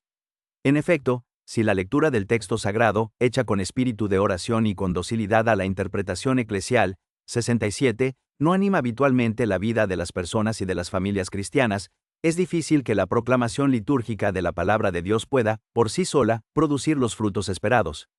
Son muy loables, pues, las iniciativas con las que las comunidades parroquiales preparan la liturgia dominical durante la semana, comprometiendo a cuantos participan en la Eucaristía, sacerdotes, ministros y fieles. 68, a reflexionar previamente sobre la palabra de Dios que será proclamada. El objetivo al que se ha de tender es que toda la celebración, en cuanto a oración, escucha, canto, y no solo la homilía, exprese de algún modo el mensaje de la liturgia dominical, de manera que éste pueda incidir más eficazmente en todos los que toman parte en ella. Naturalmente se confía mucho en la responsabilidad de quienes ejercen el ministerio de la palabra. A ellos les toca preparar con particular cuidado, mediante el estudio del texto sagrado y la oración, el comentario a la palabra del Señor, expresando fielmente sus contenidos y actualizándolos en relación con los interrogantes y la vida de los hombres de nuestro tiempo. 41. No se ha de olvidar, por lo demás, que la proclamación litúrgica de la palabra de Dios, sobre todo en el contexto de la asamblea eucarística, no es tanto un momento de meditación y de catequesis, sino que es el diálogo de Dios con su pueblo, en el cual son proclamadas las maravillas de la salvación y propuestas siempre de nuevo las exigencias de la alianza. El pueblo de Dios, por su parte, se siente llamado a responder a este diálogo de amor con la acción de gracias y la alabanza, pero verificando al mismo tiempo su fidelidad en el esfuerzo de una continua conversión. La asamblea dominical compromete de este modo a una renovación interior de las promesas bautismales, que en cierto modo están implícitas al recitar el credo y que la liturgia prevé expresamente en la celebración de la vigilia pascual o cuando se administra el bautismo durante la misa. En este marco, la proclamación de la palabra en la celebración eucarística del domingo adquiere el tono solemne que ya el Antiguo Testamento preveía para los momentos de renovación de la alianza, cuando se proclamaba la ley y la comunidad de Israel era llamada, como el pueblo del desierto a los pies del Sinaí. Cf. Ex 19.7-8, 24, 3.7, a confirmar su sí, renovando la opción de fidelidad a Dios y de adhesión a sus preceptos. En efecto, Dios, al comunicar su palabra, espera nuestra respuesta que Cristo dio ya por nosotros con su Amén, cf. 2:1.20-22, y que el Espíritu Santo hace resonar en nosotros de modo que lo que se ha escuchado impregne profundamente nuestra vida. 69. La mesa del cuerpo de Cristo. 42. La mesa de la palabra lleva naturalmente a la mesa del pan eucarístico y prepara a la comunidad a vivir sus múltiples dimensiones, que en la Eucaristía dominical tienen un carácter de particular solemnidad. En el ambiente festivo del encuentro de toda la comunidad en el Día del Señor, la Eucaristía se presenta, de un modo más visible que en otros días, como la gran acción de gracias, con la cual la Iglesia, llena del Espíritu, se dirige al Padre, uniéndose a Cristo y haciéndose voz de toda la humanidad. El ritmo semanal invita a recordar con complacencia los acontecimientos de los días transcurridos recientemente, para comprenderlos a la luz de Dios y darle gracias por sus innumerables dones, glorificándole, por Cristo, con Él y en Él, en la unidad del Espíritu Santo. De este modo la comunidad cristiana toma conciencia nuevamente del hecho de que todas las cosas han sido creadas por medio de Cristo, cf. Col 1.16, JN 1.3, y, en Él, que vino en forma de siervo para compartir y redimir nuestra condición humana, fueron recapituladas, cf. EF 1.10, para ser ofrecidas al Padre, de quien todo recibe su origen y vida. En fin, al adherirse con su Amén a la doxología eucarística, el pueblo de Dios se proyecta en la fe y la esperanza hacia la meta escatológica, cuando Cristo entregue a Dios Padre el reino, para que Dios sea todo en todo. 1 Cor 15, 24.28. 43. Este movimiento ascendente es propio de toda celebración eucarística y hace de ella un acontecimiento gozoso, lleno de reconocimiento y esperanza, pero se pone particularmente de relieve en la misa dominical, por su especial conexión con el recuerdo de la resurrección. Por otra parte, esta alegría eucarística, que levanta el corazón, es fruto del movimiento descendente de Dios hacia nosotros y que permanece grabado perennemente en la esencia sacrificial de la Eucaristía, celebración y expresión suprema del misterio de la kenosis, es decir, del abajamiento por el que Cristo se humilló a sí mismo, obedeciendo hasta la muerte y muerte de cruz. FLP 2.8. En efecto, la misa es la viva actualización del sacrificio de la cruz. Bajo las especies de pan y vino, sobre las que se ha invocado la efusión del Espíritu Santo, que actúa con una eficacia del todo singular en las palabras de la consagración, Cristo se ofrece al Padre con el mismo gesto de inmolación con que se ofreció en la cruz. En este divino sacrificio, que se realiza en la misa, este mismo Cristo, que se ofreció a sí mismo una vez y de manera cruenta sobre el altar de la cruz, es contenido e inmolado de manera incruenta. 70. A su sacrificio Cristo une el de la Iglesia. En la Eucaristía el sacrificio de Cristo es también el sacrificio de los miembros de su cuerpo. La vida de los fieles, su alabanza, su sufrimiento, su oración y su trabajo se unen a los de Cristo y a su total ofrenda, y adquieren así un valor nuevo. 71. Esta participación de toda la comunidad asume un particular relieve en el encuentro dominical, que permite llevar al altar la semana transcurrida con las cargas humanas que la han caracterizado. Banquete pascual y encuentro fraterno. 44. Este aspecto comunitario se manifiesta especialmente en el carácter de banquete pascual propio de la Eucaristía, en la cual Cristo mismo se hace alimento. En efecto, Cristo entregó a la Iglesia este sacrificio para que los fieles participen de él tanto espiritualmente por la fe y la caridad como sacramentalmente por el banquete de la Sagrada Comunión. Y la participación en la Cena del Señor es siempre comunión con Cristo que se ofrece en sacrificio al Padre por nosotros. 72. Por eso la Iglesia recomienda a los fieles comulgar cuando participan en la Eucaristía, con la condición de que estén en las debidas disposiciones y, si fueran conscientes de pecados graves, que hayan recibido el perdón de Dios mediante el sacramento de la reconciliación. 73, según el espíritu de lo que San Pablo recordaba a la comunidad de Corinto, cf. 1 Cor 11.27-32. La invitación a la comunión eucarística, como es obvio, es particularmente insistente con ocasión de la misa del domingo y de los otros días festivos. Es importante, además, que se tenga conciencia clara de la íntima vinculación entre la comunión con Cristo y la comunión con los hermanos. La Asamblea Eucarística Dominical es un acontecimiento de fraternidad que la celebración ha de poner bien de relieve, aunque respetando el estilo propio de la acción litúrgica. A ello contribuyen el servicio de acogida y el estilo de oración, atenta a las necesidades de toda la comunidad.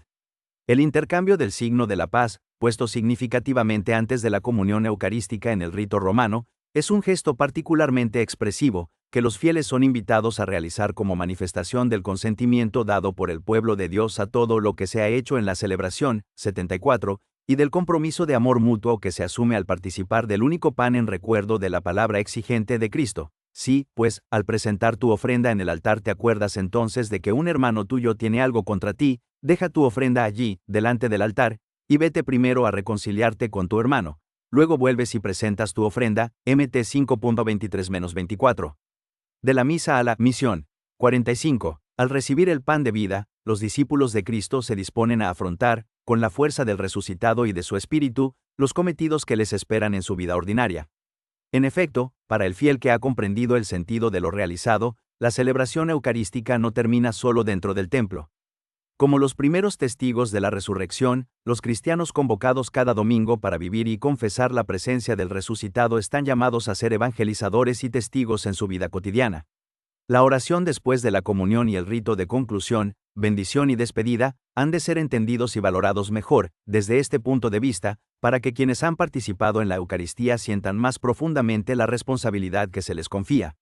Después de despedirse la asamblea, el discípulo de Cristo vuelve a su ambiente habitual con el compromiso de hacer de toda su vida un don, un sacrificio espiritual agradable a Dios, cf. RM 12.1. Se siente deudor para con los hermanos de lo que ha recibido en la celebración, como los discípulos de Emaús que, tras haber reconocido a Cristo resucitado en la fracción del pan, cf. LC 24.30-32, experimentaron la exigencia de ir inmediatamente a compartir con sus hermanos la alegría del encuentro con el Señor, cf. LC 24.33-35. El precepto dominical, 46. Al ser la Eucaristía el verdadero centro del domingo, se comprende por qué, desde los primeros siglos, los pastores no han dejado de recordar a sus fieles la necesidad de participar en la asamblea litúrgica. Dejad todo en el día del Señor, dice, por ejemplo, el tratado del siglo III titulado Didascalia de los Apóstoles, y corred con diligencia a vuestras asambleas, porque es vuestra alabanza a Dios. Pues, ¿qué disculpa tendrán ante Dios aquellos que no se reúnen en el día del Señor para escuchar la palabra de vida y nutrirse con el alimento divino que es eterno? 75. La llamada de los pastores ha encontrado generalmente una adhesión firme en el ánimo de los fieles y, aunque no hayan faltado épocas y situaciones en las que ha disminuido el cumplimiento de este deber, se ha de recordar el auténtico heroísmo con que sacerdotes y fieles han observado esta obligación en tantas situaciones de peligro y de restricción de la libertad religiosa, como se puede constatar desde los primeros siglos de la Iglesia hasta nuestros días. San Justino, en su primera apología dirigida al emperador Antonino y al Senado, describía con orgullo la práctica cristiana de la asamblea dominical, que reunía en el mismo lugar a los cristianos del campo y de las ciudades. 76. Cuando, durante la persecución de Diocleciano, sus asambleas fueron prohibidas con gran severidad, fueron muchos los cristianos valerosos que desafiaron el edicto imperial y aceptaron la muerte con tal de no faltar a la Eucaristía dominical. Es el caso de los mártires de Abitinia, en África proconsular, que respondieron a sus acusadores: sin temor alguno hemos celebrado la cena del Señor, porque no se puede aplazar, es nuestra ley, nosotros no podemos vivir sin la cena del Señor. Y una de las mártires confesó: sí, he ido a la asamblea y he celebrado la cena del Señor con mis hermanos, porque soy cristiana. 77. 47. La Iglesia no ha cesado de afirmar esta obligación de conciencia, basada en una exigencia interior que los cristianos de los primeros siglos sentían con tanta fuerza, aunque al principio no se consideró necesario prescribirla. Solo más tarde, ante la tibieza o negligencia de algunos, ha debido explicitar el deber de participar en la misa dominical. La mayor parte de las veces lo ha hecho en forma de exhortación, pero en ocasiones ha recurrido también a disposiciones canónicas precisas. Es lo que ha hecho en diversos concilios particulares a partir del siglo IV, como en el concilio de Elvira del 300, que no habla de obligación sino de consecuencias penales después de 3 ausencias. 78, y, sobre todo, desde el siglo VI en adelante, como sucedió en el concilio de Agde, del 506. 79. Estos decretos de concilios particulares han desembocado en una costumbre universal de carácter obligatorio, como cosa del todo obvia. 80. El Código de Derecho Canónico de 1917 recogía por vez primera la tradición en una ley universal. 81.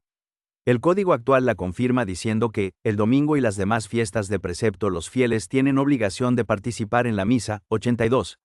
Esta ley se ha entendido normalmente como una obligación grave, es lo que enseña también el Catecismo de la Iglesia Católica. 83.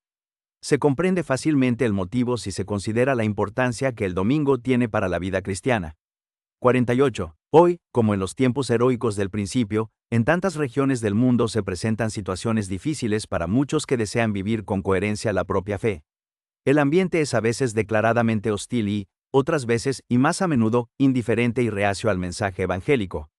El creyente, si no quiere verse avasallado por este ambiente, ha de poder contar con el apoyo de la comunidad cristiana.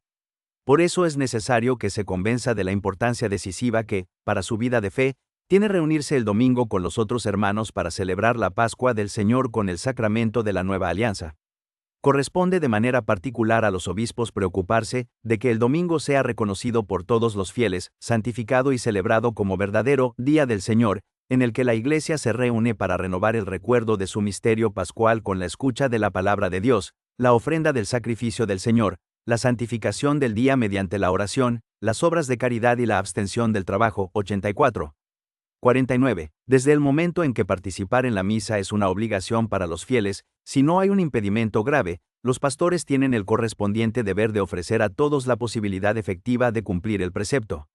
En esta línea están las disposiciones del derecho eclesiástico, como por ejemplo la facultad para el sacerdote, previa autorización del obispo diocesano, de celebrar más de una misa el domingo y los días festivos. 85. La institución de las misas vespertinas. 86. Y, finalmente, la indicación de que el tiempo válido para la observancia de la obligación comienza ya el sábado por la tarde, coincidiendo con las primeras vísperas del domingo. 87. En efecto, con ellas comienza el día festivo desde el punto de vista litúrgico. 88. Por consiguiente, la liturgia de la misa llamada a veces prefestiva, pero que en realidad es festiva, a todos los efectos, es la del domingo, con el compromiso para el celebrante de hacer la homilía y recitar con los fieles la oración universal. Además, los pastores recordarán a los fieles que, al ausentarse de su residencia habitual en domingo, deben preocuparse por participar en la misa donde se encuentren, enriqueciendo así la comunidad local con su testimonio personal. Al mismo tiempo, convendrá que estas comunidades expresen una calurosa acogida a los hermanos que vienen de fuera, particularmente en los lugares que atraen a numerosos turistas y peregrinos, para los cuales será a menudo necesario prever iniciativas particulares de asistencia religiosa. 89.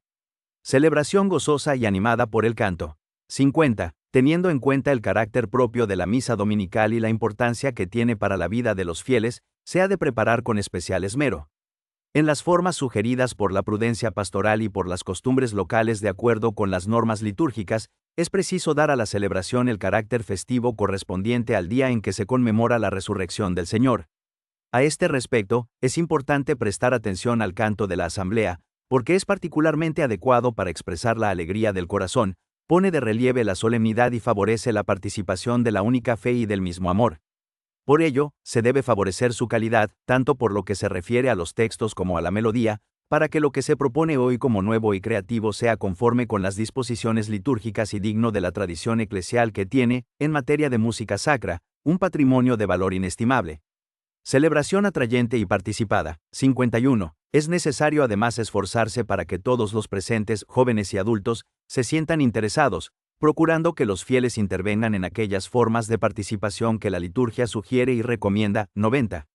Ciertamente, solo a quienes ejercen el sacerdocio ministerial al servicio de sus hermanos les corresponde realizar el sacrificio eucarístico y ofrecerlo a Dios en nombre de todo el pueblo. 91. Aquí está el fundamento de la distinción, más que meramente disciplinar, entre la función propia del celebrante y la que se atribuye a los diáconos y a los fieles no ordenados. 92. No obstante, los fieles han de ser también conscientes de que, en virtud del sacerdocio común recibido en el bautismo, participan en la celebración de la Eucaristía. 93. Aun en la distinción de funciones, ellos ofrecen a Dios la víctima divina y a sí mismos con ella. De este modo, tanto por el ofrecimiento como por la Sagrada Comunión, todos realizan su función propia en la acción litúrgica. 94. Recibiendo luz y fuerza para vivir su sacerdocio bautismal con el testimonio de una vida santa.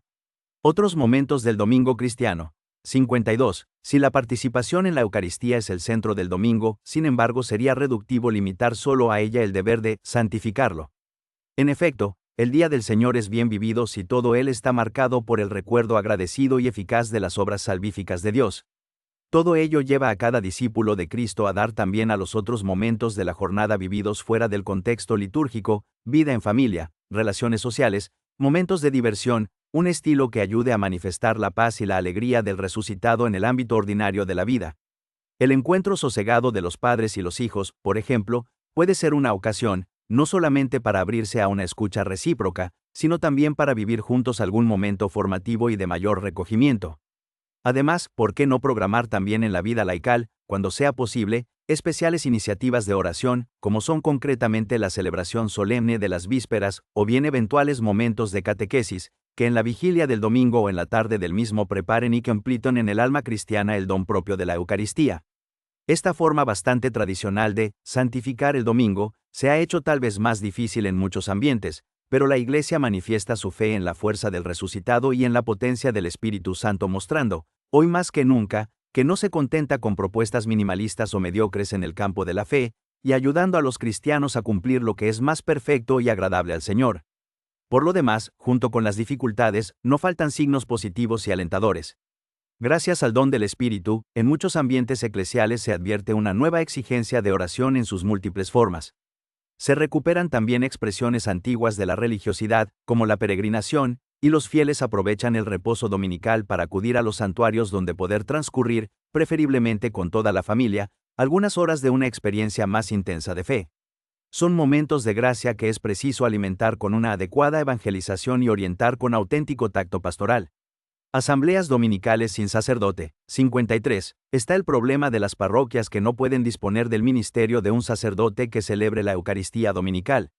Esto ocurre frecuentemente en las iglesias jóvenes, en las que un solo sacerdote tiene la responsabilidad pastoral de los fieles dispersos en un extenso territorio. Pero también pueden darse situaciones de emergencia en los países de secular tradición cristiana, donde la escasez del clero no permite garantizar la presencia del sacerdote en cada comunidad parroquial. La Iglesia, considerando el caso de la imposibilidad de la celebración eucarística, recomienda convocar asambleas dominicales en ausencia del sacerdote.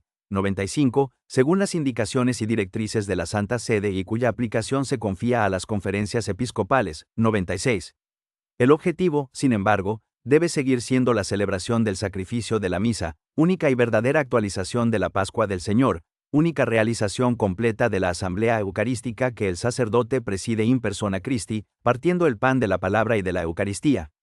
Se tomarán, pues, todas las medidas pastorales que sean necesarias para que los fieles que están privados habitualmente se beneficien de ella lo más frecuentemente posible, bien facilitando la presencia periódica de un sacerdote, bien aprovechando todas las oportunidades para reunirlos en un lugar céntrico, accesible a los diversos grupos lejanos. Transmisión por radio y televisión. 54. Finalmente, los fieles que, por enfermedad, incapacidad o cualquier otra causa grave, se ven impedidos, procuren unirse de lejos y del mejor modo posible a la celebración de la misa dominical, preferiblemente con las lecturas y oraciones previstas en el misal para aquel día, así como con el deseo de la Eucaristía. 97. En muchos países, la televisión y la radio ofrecen la posibilidad de unirse a una celebración eucarística cuando ésta se desarrolla en un lugar sagrado. 98. Obviamente este tipo de transmisiones no permite de por sí satisfacer el precepto dominical, que exige la participación en la asamblea de los hermanos mediante la reunión en un mismo lugar y la consiguiente posibilidad de la comunión eucarística. Pero para quienes se ven impedidos de participar en la Eucaristía y están por tanto excusados de cumplir el precepto, la transmisión televisiva o radiofónica es una preciosa ayuda, sobre todo si se completa con el generoso servicio de los ministros extraordinarios que llevan la Eucaristía a los enfermos, transmitiéndoles el saludo y la solidaridad de toda la comunidad. De este modo, para estos cristianos la misa dominical produce también abundantes frutos y ellos pueden vivir el domingo como verdadero día del Señor y día de la Iglesia. Capítulo 4. Dais Hominis, el domingo, día de alegría, descanso y solidaridad, la alegría plena de Cristo. 55. Sea bendito aquel que ha elevado el gran día del domingo por encima de todos los días. Los cielos y la tierra, los ángeles y los hombres se entregan a la alegría. 99. Estas exclamaciones de la liturgia maronita representan bien las intensas aclamaciones de alegría que desde siempre, en la liturgia occidental y en la oriental, han caracterizado el domingo.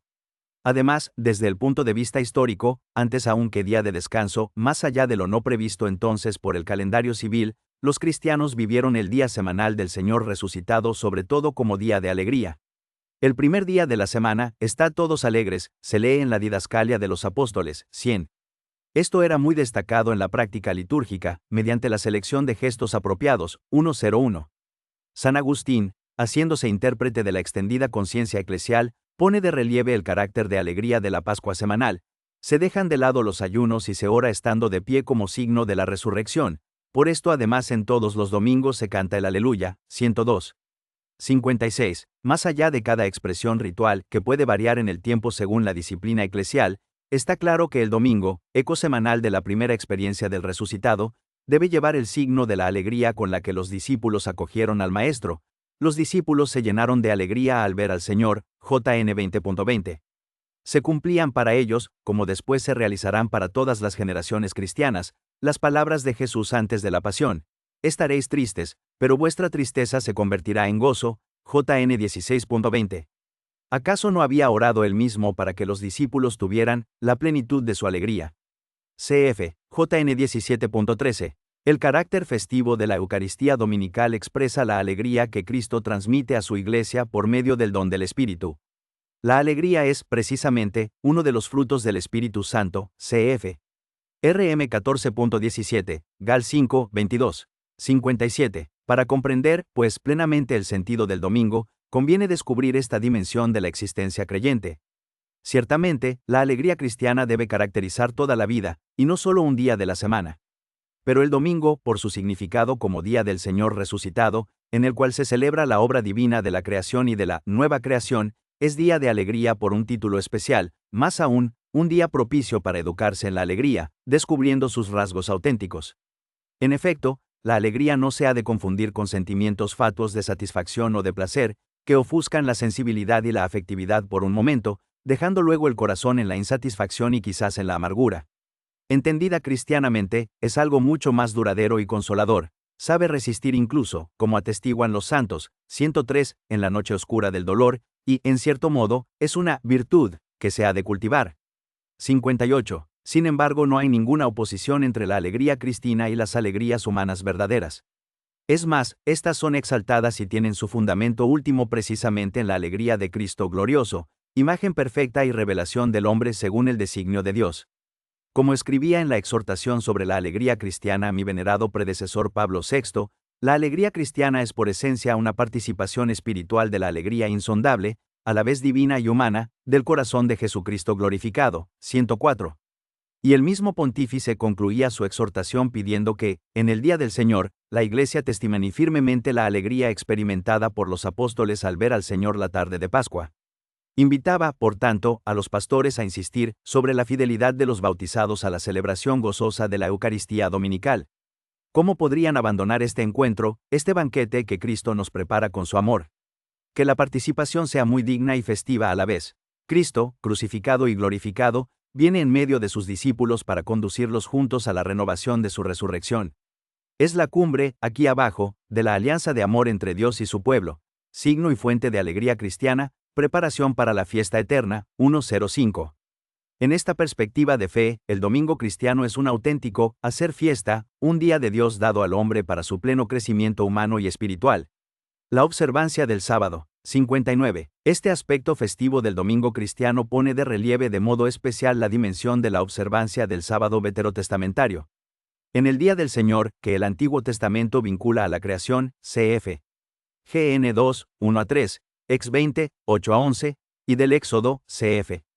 DT 5, 12-15, el cristiano está llamado a anunciar la nueva creación y la nueva alianza realizadas en el misterio pascual de Cristo. La celebración de la creación, lejos de ser anulada, es profundizada en una visión cristocéntrica, o sea, a la luz del designio divino de hacer que todo tenga a Cristo por cabeza, lo que está en los cielos y lo que está en la tierra, EF 1.10. A su vez, se da pleno sentido también al memorial de la liberación llevada a cabo en el Éxodo, que se convierte en memorial de la redención universal realizada por Cristo muerto y resucitado. El domingo, pues, más que una sustitución del sábado, es su realización perfecta, y en cierto modo su expansión y su expresión más plena, en el camino de la historia de la salvación, que tiene su culmen en Cristo.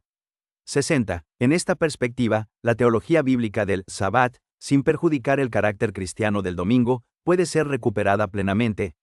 Esta nos lleva siempre de nuevo y con renovado asombro al misterioso inicio en el cual la eterna palabra de Dios, con libre decisión de amor, hizo el mundo de la nada. Sello de la obra creadora fue la bendición y consagración del día en el que Dios cesó de toda la obra creadora que Dios había hecho, GN 2.3. De este día del descanso de Dios toma sentido el tiempo, asumiendo, en la sucesión de las semanas, no solo un ritmo cronológico, sino, por así decir, una dimensión teológica. En efecto, el continuo retorno del Sabbat aparta el tiempo del riesgo de encerrarse en sí mismo, para que quede abierto al horizonte de lo eterno, mediante la acogida de Dios y de sus kairoi, es decir, de los tiempos de su gracia y de sus intervenciones salvíficas. 61. El Sabbat, día séptimo bendecido y consagrado por Dios, a la vez que concluye toda la obra de la creación, se une inmediatamente a la obra del sexto día, en el cual Dios hizo al hombre a su imagen y semejanza, cf. GN 1.26. Esta relación más inmediata entre el día de Dios y el día del hombre no escapó a los padres en su meditación sobre el relato bíblico de la creación. A este respecto dice Ambrosio, gracias pues a Dios nuestro Señor que hizo una obra en la que pudiera encontrar descanso. Hizo el cielo, pero no leo que allí haya descansado, hizo las estrellas, la luna, el sol, y ni tan siquiera ahí leo que haya descansado en ellos. Leo, sin embargo, que hizo al hombre y que entonces descansó, teniendo en él uno al cual podía perdonar los pecados, 106. El día de Dios tendrá así para siempre una relación directa con el día del hombre. Cuando el mandamiento de Dios dice, acuérdate del día del sábado para santificarlo, ex 20.8, el descanso mandado para honrar el día dedicado a él no es, para el hombre, una imposición pesada, sino más bien una ayuda para que se dé cuenta de su dependencia del Creador vital y liberadora, y a la vez la vocación a colaborar en su obra y acoger su gracia. Al honrar el descanso de Dios, el hombre se encuentra plenamente a sí mismo, y así el día del Señor se manifiesta marcado profundamente por la bendición divina, cf. GN 2.3, y, gracias a ella, dotado, como los animales y los hombres, cf. GN 1, 22.28, de una especie de fecundidad. Esta se manifiesta sobre todo en el vivificar y, en cierto modo, multiplicar el tiempo mismo, aumentando en el hombre, con el recuerdo del Dios vivo, el gozo de vivir y el deseo de promover y dar la vida. 62. El cristiano debe recordar, pues, que, si para él han decaído las manifestaciones del sábado judío, superadas por el cumplimiento dominical, son válidos los motivos de fondo que imponen la santificación del Día del Señor, indicados en la solemnidad del Decálogo, pero que se han de entender a la luz de la teología y de la espiritualidad del domingo. Guardarás el día del sábado para santificarlo, como te lo ha mandado el Señor tu Dios. 6 días trabajarás y harás todas tus tareas, pero el día séptimo es día de descanso para el Señor tu Dios. No harás ningún trabajo, ni tú, ni tu hijo, ni tu hija, ni tu siervo, ni tu sierva, ni tu buey, ni tu asno, ni ninguna de tus bestias, ni el forastero que vive en tus ciudades, de modo que puedan descansar, como tú, tu siervo y tu sierva. Recuerda que fuiste esclavo en el país de Egipto y que el Señor tu Dios te sacó de allí con mano fuerte y tenso brazo, por eso el Señor tu Dios te ha mandado guardar el día del sábado, DT 5.12-15. La observancia del sábado aparece aquí íntimamente unida a la obra de liberación realizada por Dios para su pueblo. 63. Cristo vino a realizar un nuevo éxodo, a dar la libertad a los oprimidos. Él obró muchas curaciones el día de sábado, cf. MT 12.9-14 y paralelos, ciertamente no para violar el día del Señor, sino para realizar su pleno significado. El sábado ha sido instituido para el hombre y no el hombre para el sábado, MC 2.27.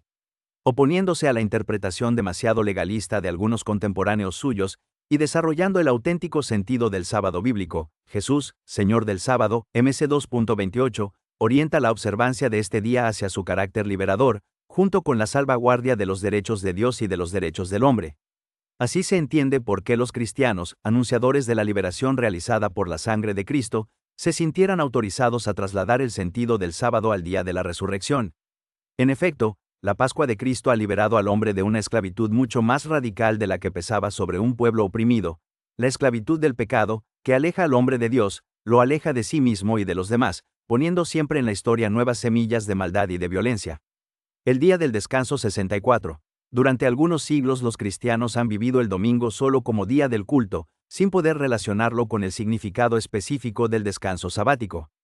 Solamente en el siglo IV, la ley civil del Imperio Romano reconoció el ritmo semanal, disponiendo que en el Día del Sol, los jueces, las poblaciones de las ciudades y las corporaciones de los diferentes oficios dejaran de trabajar. 107. Los cristianos se alegraron de ver superados así los obstáculos que hasta entonces habían hecho heroica a veces la observancia del Día del Señor. Ellos podían dedicarse ya a la oración en común sin impedimentos. 108. Sería, pues, un error ver en la legislación respetuosa del ritmo semanal una simple circunstancia histórica sin valor para la Iglesia y que ella podría abandonar. Los concilios han mantenido, incluso después de la caída del imperio, las disposiciones relativas al descanso festivo. En los países donde los cristianos son un número reducido y donde los días festivos del calendario no se corresponden con el domingo, este es siempre el día del Señor, el día en el que los fieles se reúnen para la asamblea eucarística. Esto, sin embargo, cuesta sacrificios no pequeños. Para los cristianos no es normal que el domingo, día de fiesta y de alegría, no sea también el día de descanso, y es ciertamente difícil para ellos santificar el domingo, no disponiendo de tiempo libre suficiente. 65. Por otra parte, la relación entre el día del Señor y el día de descanso en la sociedad civil tiene una importancia y un significado que están más allá de la perspectiva propiamente cristiana. En efecto, la alternancia entre trabajo y descanso, propia de la naturaleza humana, es querida por Dios mismo, como se deduce del pasaje de la creación en el libro del Génesis, cf. 2.2-3, ex 20.8-11, el descanso es una cosa sagrada, siendo para el hombre la condición para liberarse de la serie, a veces excesivamente absorbente, de los compromisos terrenos y tomar conciencia de que todo es obra de Dios. El poder prodigioso que Dios da al hombre sobre la creación correría el peligro de hacerle olvidar que Dios es el Creador, del cual depende todo. En nuestra época es mucho más urgente este reconocimiento, pues la ciencia y la técnica han extendido increíblemente el poder que el hombre ejerce por medio de su trabajo.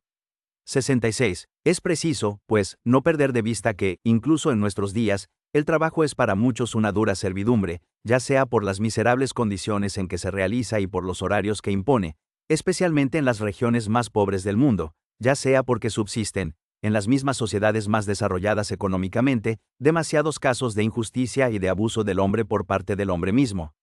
Cuando la Iglesia, a lo largo de los siglos, ha legislado sobre el descanso dominical, 109, ha considerado sobre todo el trabajo de los siervos y de los obreros, no porque fuera un trabajo menos digno respecto a las exigencias espirituales de la práctica dominical, sino porque era el más necesitado de una legislación que lo hiciera más llevadero y permitiera a todos santificar el día del Señor. A este respecto, mi predecesor León XIII en la encíclica Rerum Novarum presentaba el descanso festivo como un derecho del trabajador que el Estado debe garantizar. 110.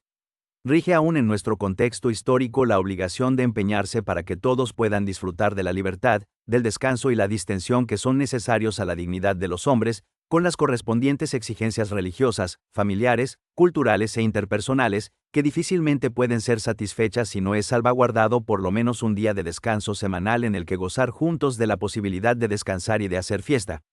Obviamente este derecho del trabajador al descanso presupone su derecho al trabajo y, mientras reflexionamos sobre esta problemática relativa a la concepción cristiana del domingo, recordamos con profunda solidaridad el malestar de tantos hombres y mujeres que, por falta de trabajo, se ven obligados en los días laborables a la inactividad. 67. Por medio del descanso dominical, las preocupaciones y las tareas diarias pueden encontrar su justa dimensión. Las cosas materiales por las cuales nos inquietamos dejan paso a los valores del espíritu. Las personas con las que convivimos recuperan, en el encuentro y en el diálogo más sereno, su verdadero rostro. Las mismas bellezas de la naturaleza, deterioradas muchas veces por una lógica de dominio que se vuelve contra el hombre, pueden ser descubiertas y gustadas profundamente.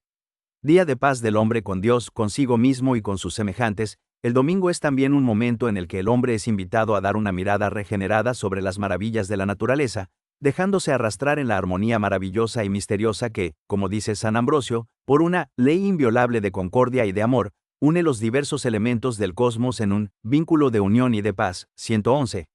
El hombre se vuelve entonces consciente, según las palabras del apóstol, de que todo lo que Dios ha creado es bueno y no se ha de rechazar ningún alimento que se coma con acción de gracias, pues queda santificado por la palabra de Dios y por la oración. Un terámetro 4.4-5. Por tanto, si después de 6 días de trabajo, reducidos ya para muchos a 5, el hombre busca un tiempo de distensión y de más atención a otros aspectos de la propia vida, esto responde a una auténtica necesidad, en plena armonía con la perspectiva del mensaje evangélico. El creyente está, pues, llamado a satisfacer esta exigencia, conjugándola con las expresiones de su fe personal y comunitaria, manifestada en la celebración y santificación del Día del Señor. Por eso, es natural que los cristianos procuren que, incluso en las circunstancias especiales de nuestro tiempo, la legislación civil tenga en cuenta su deber de santificar el domingo. De todos modos, es un deber de conciencia la organización del descanso dominical de modo que les sea posible participar en la Eucaristía, absteniéndose de trabajos y asuntos incompatibles con la santificación del día del Señor, con su típica alegría y con el necesario descanso del espíritu y del cuerpo. 1:12. 68. Además, dado que el descanso mismo, para que no sea algo vacío o motivo de aburrimiento, debe comportar enriquecimiento espiritual, mayor libertad, posibilidad de contemplación y de comunión fraterna, los fieles han de elegir, entre los medios de la cultura y las diversiones que la sociedad ofrece, los que estén más de acuerdo con una vida conforme a los preceptos del Evangelio. En esta perspectiva, el descanso dominical y festivo adquiere una dimensión profética, afirmando no solo la primacía absoluta de Dios, sino también la primacía y la dignidad de la persona en relación con las exigencias de la vida social y económica, anticipando, en cierto modo, los cielos nuevos y la tierra nueva, donde la liberación de la esclavitud de las necesidades será definitiva y total. En resumen, el Día del Señor se convierte así también, en el modo más propio, en el Día del Hombre. Día de la Solidaridad. 69. El domingo debe ofrecer también a los fieles la ocasión de dedicarse a las actividades de misericordia, de caridad y de apostolado. La participación interior en la alegría de Cristo resucitado implica compartir plenamente el amor que leite en su corazón. No hay alegría sin amor. Jesús mismo lo explica, relacionando el mandamiento nuevo con el don de la alegría. Si guardáis mis mandamientos, permaneceréis en mi amor, como yo he guardado los mandamientos de mi Padre, y permanezco en su amor. Os he dicho esto, para que mi gozo esté en vosotros, y vuestro gozo sea colmado. Este es el mandamiento mío, que os améis los unos a los otros como yo os he amado. JN 15.10-12.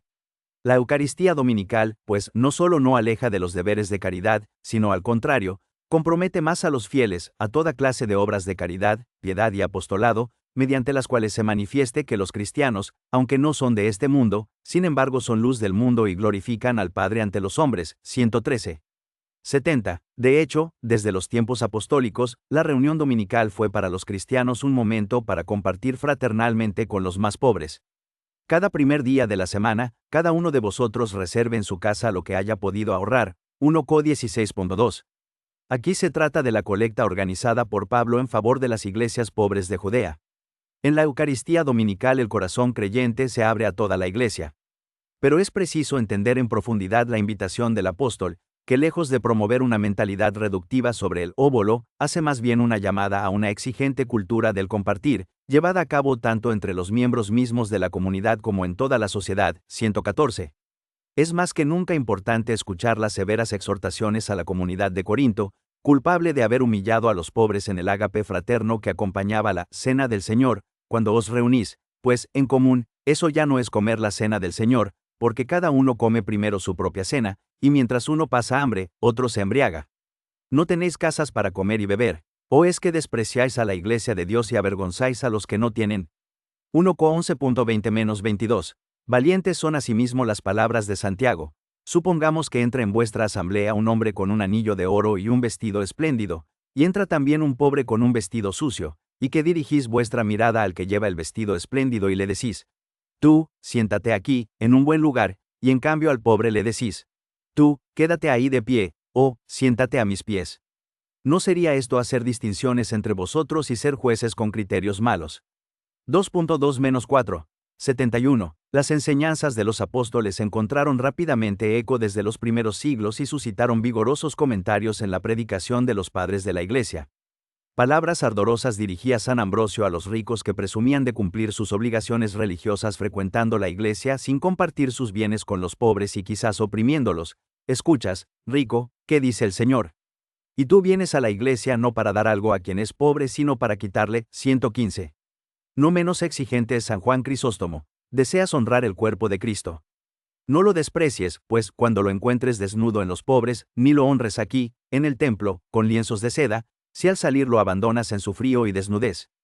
Porque el mismo que dijo, esto es mi cuerpo, y con su palabra llevó a realidad lo que decía, afirmo también, tuve hambre y no me disteis de comer, y más adelante, siempre que dejasteis de hacerlo a uno de estos pequeñuelos, a mí en persona lo dejasteis de hacer. ¿De qué serviría adornar la mesa de Cristo con vasos de oro, si el mismo Cristo muere de hambre? Da primero de comer al hambriento, y luego, con lo que te sobre, adornarás la mesa de Cristo. 116. Son palabras que recuerdan claramente a la comunidad cristiana el deber de hacer de la Eucaristía el lugar donde la fraternidad se convierta en solidaridad concreta, y los últimos sean los primeros por la consideración y el afecto de los hermanos, donde Cristo mismo, por medio del don generoso hecho por los ricos a los más pobres, pueda de alguna manera continuar en el tiempo el milagro de la multiplicación de los panes. 117.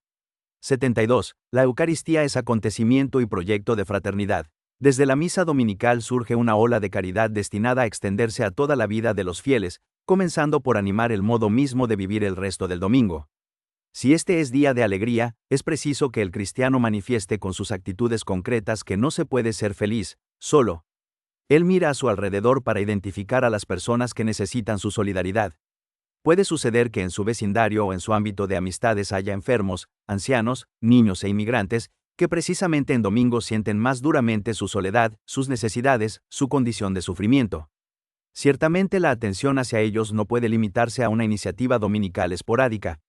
Pero teniendo una actitud de entrega más global, ¿por qué no dar al Día del Señor un mayor clima en el compartir, poniendo en juego toda la creatividad de que es capaz la caridad cristiana? Invitar a comer consigo a alguna persona sola, visitar enfermos, proporcionar comida a alguna familia necesitada, dedicar alguna hora a iniciativas concretas de voluntariado y de solidaridad, sería ciertamente una manera de llevar en la vida la caridad de Cristo recibida en la mesa eucarística. 73. Vivido así, no solo la Eucaristía dominical sino todo el domingo se convierte en una gran escuela de caridad, de justicia y de paz. La presencia del resucitado en medio de los suyos se convierte en proyecto de solidaridad, urgencia de renovación interior, dirigida a cambiar las estructuras de pecado en las que los individuos, las comunidades, y a veces pueblos enteros, están sumergidos. Lejos de ser evasión, el domingo cristiano es más bien profecía inscrita en el tiempo, profecía que obliga a los creyentes a seguir las huellas de aquel que vino, para anunciar a los pobres la buena nueva, para proclamar la liberación a los cautivos y la vista a los ciegos, para dar la libertad a los oprimidos y proclamar un año de gracia del Señor, LC 4.18-19. Poniéndose a su escucha, en la memoria dominical de la Pascua y recordando su promesa, mi paz os dejo, mi paz os doy, JN 14.27, el creyente se convierte a su vez en operador de paz. Capítulo 5 Dies de Rum el domingo fiesta primordial, reveladora del sentido del tiempo Cristo Alfa y Omega del tiempo 74. En el cristianismo el tiempo tiene una importancia fundamental. Dentro de su dimensión se crea el mundo, en su interior se desarrolla la historia de la salvación, que tiene su culmen en la plenitud de los tiempos, de la encarnación y su término en el retorno glorioso del Hijo de Dios al final de los tiempos. En Jesucristo, Verbo encarnado, el tiempo llega a ser una dimensión de Dios, que en sí mismo es eterno. 118.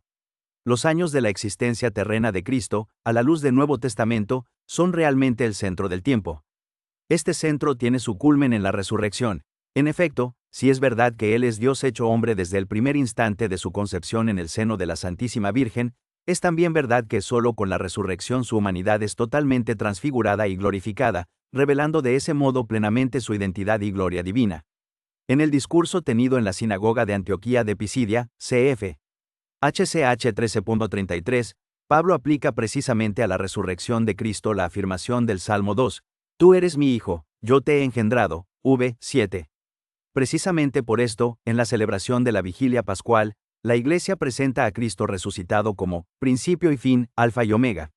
Estas palabras, pronunciadas por el celebrante en la preparación del cirio pascual, sobre el cual se marca la cifra del año en curso, ponen de relieve el hecho de que Cristo es el Señor del tiempo, su principio y su cumplimiento. Cada año, cada día y cada momento son abarcados por su encarnación y resurrección, para de este modo encontrarse de nuevo en la plenitud de los tiempos. 119. 75. Al ser el domingo la Pascua semanal, en la que se recuerda y se hace presente el día en el cual Cristo resucitó de entre los muertos, es también el día que revela el sentido del tiempo.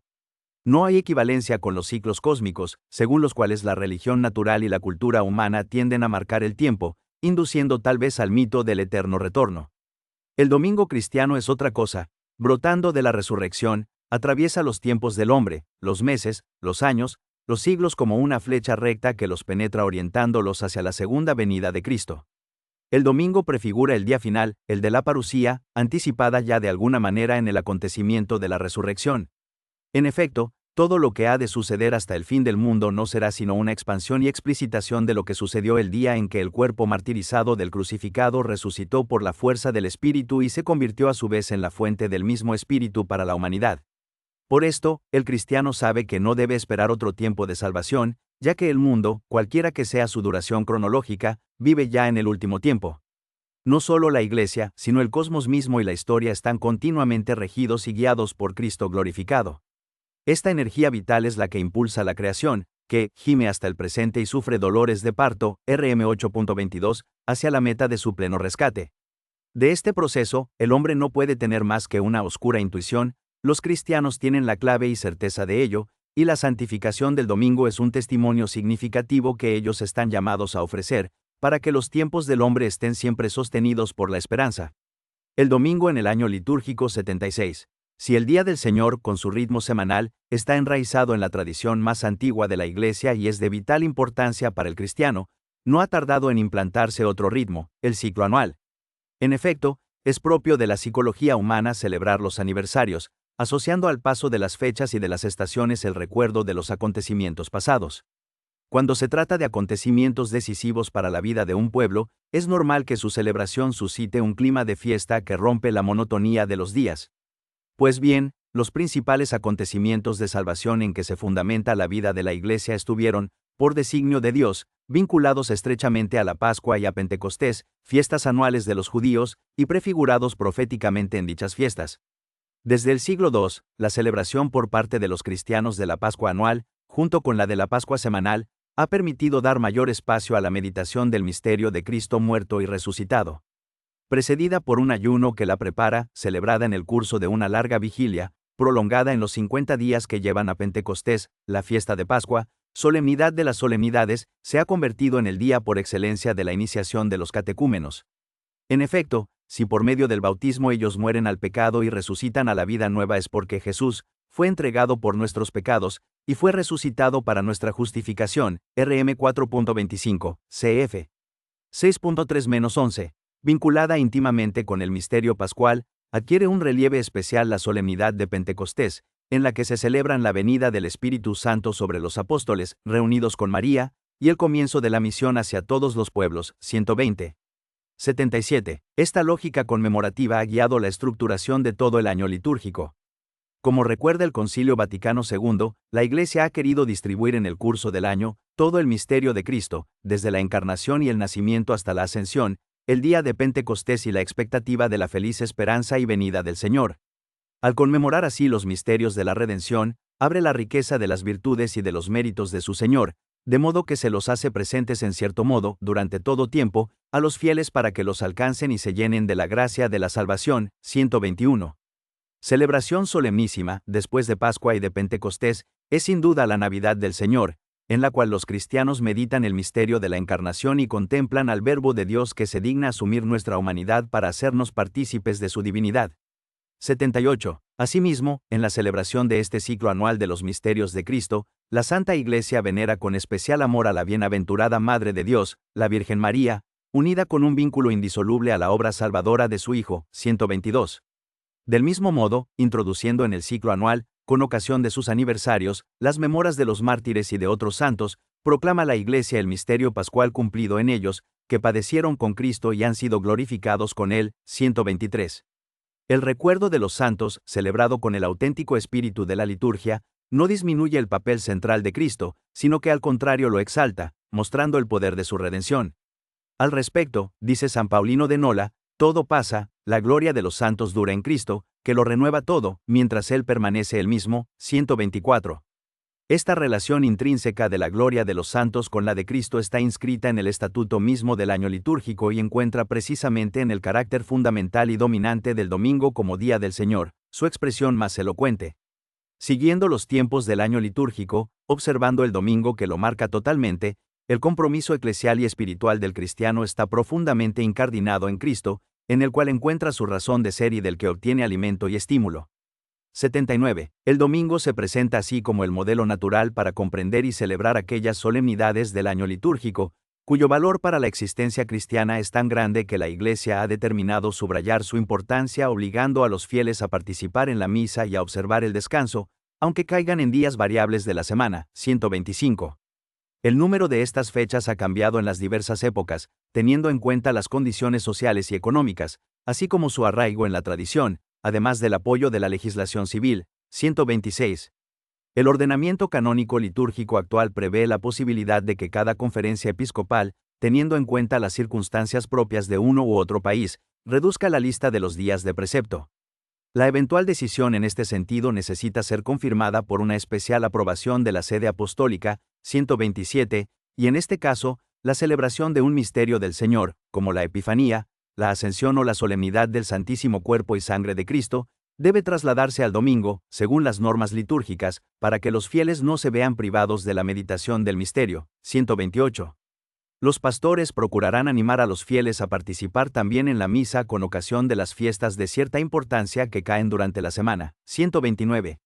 80. Una consideración pastoral específica se ha de tener ante las frecuentes situaciones en las que tradiciones populares y culturales típicas de un ambiente corren el riesgo de invadir la celebración de los domingos y de otras fiestas litúrgicas, mezclando con el espíritu de la auténtica fe cristiana elementos que son ajenos o que podrían desfigurarla. En estos casos conviene clarificarlo, con la catequesis y oportunas intervenciones pastorales, rechazando todo lo que es inconciliable con el Evangelio de Cristo. Sin embargo, es necesario recordar que a menudo estas tradiciones, y esto es válido análogamente para las nuevas propuestas culturales de la sociedad civil, tienen valores que se adecuan sin dificultad a las exigencias de la fe. Es deber de los pastores actuar con discernimiento para salvar los valores presentes en la cultura de un determinado contexto social y sobre todo en la religiosidad popular, de modo que la celebración litúrgica, principalmente la de los domingos y fiestas, no sea perjudicada, sino que más bien sea potenciada. 130. Conclusión. 81. Grande es ciertamente la riqueza espiritual y pastoral del domingo, tal como la tradición nos lo ha transmitido. El domingo, considerando globalmente sus significados y sus implicaciones, es como una síntesis de la vida cristiana y una condición para vivirlo bien. Se comprende, pues, por qué la observancia del Día del Señor signifique tanto para la Iglesia y sea una verdadera y precisa obligación dentro de la disciplina eclesial. Sin embargo, esta observancia, antes que un precepto, debe sentirse como una exigencia inscrita profundamente en la existencia cristiana. Es de importancia capital que cada fiel esté convencido de que no puede vivir su fe, con la participación plena en la vida de la comunidad cristiana, sin tomar parte regularmente en la asamblea eucarística dominical. Si en la Eucaristía se realiza la plenitud de culto que los hombres deben a Dios y que no se puede comparar con ninguna otra experiencia religiosa, esto se manifiesta con eficacia particular precisamente en la reunión dominical de toda la comunidad, obediente a la voz del resucitado que la convoca, para darle la luz de su palabra y el alimento de su cuerpo como fuente sacramental perenne de redención. La gracia que emana de esta fuente renueva a los hombres, la vida y la historia. 82. Con esta firme convicción de fe, acompañada por la conciencia del patrimonio de valores incluso humanos insertados en la práctica dominical, es como los cristianos de hoy deben afrontar la atracción de una cultura que ha conquistado favorablemente las exigencias de descanso y de tiempo libre, pero que a menudo las vive superficialmente y a veces es seducida por formas de diversión que son moralmente discutibles. El cristiano se siente en cierto modo solidario con los otros hombres en gozar del día de reposo semanal, pero, al mismo tiempo, tiene viva conciencia de la novedad y originalidad del domingo, día en el que está llamado a celebrar la salvación suya y de toda la humanidad. Si el domingo es día de alegría y de descanso, esto le viene precisamente por el hecho de que es el día del Señor, el día del Señor resucitado. 83. Descubierto y vivido así, el domingo es como el alma de los otros días, y en este sentido se puede recordar la reflexión de Orígenes según el cual el cristiano perfecto está siempre en el día del Señor, celebra siempre el domingo. 131. El domingo es una auténtica escuela, un itinerario permanente de pedagogía eclesial. Pedagogía insustituible especialmente en las condiciones de la sociedad actual, marcada cada vez más fuertemente por la fragmentación y el pluralismo cultural, que ponen continuamente a prueba la fidelidad de los cristianos ante las exigencias específicas de su fe. En muchas partes del mundo se perfila la condición de un cristianismo de la diáspora, es decir, probado por una situación de dispersión, en la cual los discípulos de Cristo no logran mantener fácilmente los contactos entre sí ni son ayudados por estructuras y tradiciones propias de la cultura cristiana. En este contexto problemático, la posibilidad de encontrarse el domingo con todos los hermanos en la fe, intercambiando los dones de la fraternidad, es una ayuda irrenunciable. 84. El domingo, establecido como sostén de la vida cristiana, tiene naturalmente un valor de testimonio y de anuncio. Día de oración, de comunión y de alegría, repercute en la sociedad irradiando energías de vida y motivos de esperanza. Es el anuncio de que el tiempo, habitado por aquel que es el resucitado y Señor de la historia, no es la muerte de nuestras ilusiones sino la cuna de un futuro siempre nuevo, la oportunidad que se nos da para transformar los momentos fugaces de esta vida en semillas de eternidad. El domingo es una invitación a mirar hacia adelante, es el día en el que la comunidad cristiana clama a Cristo su Maranatha, Señor, ven, 1 Co 16.22.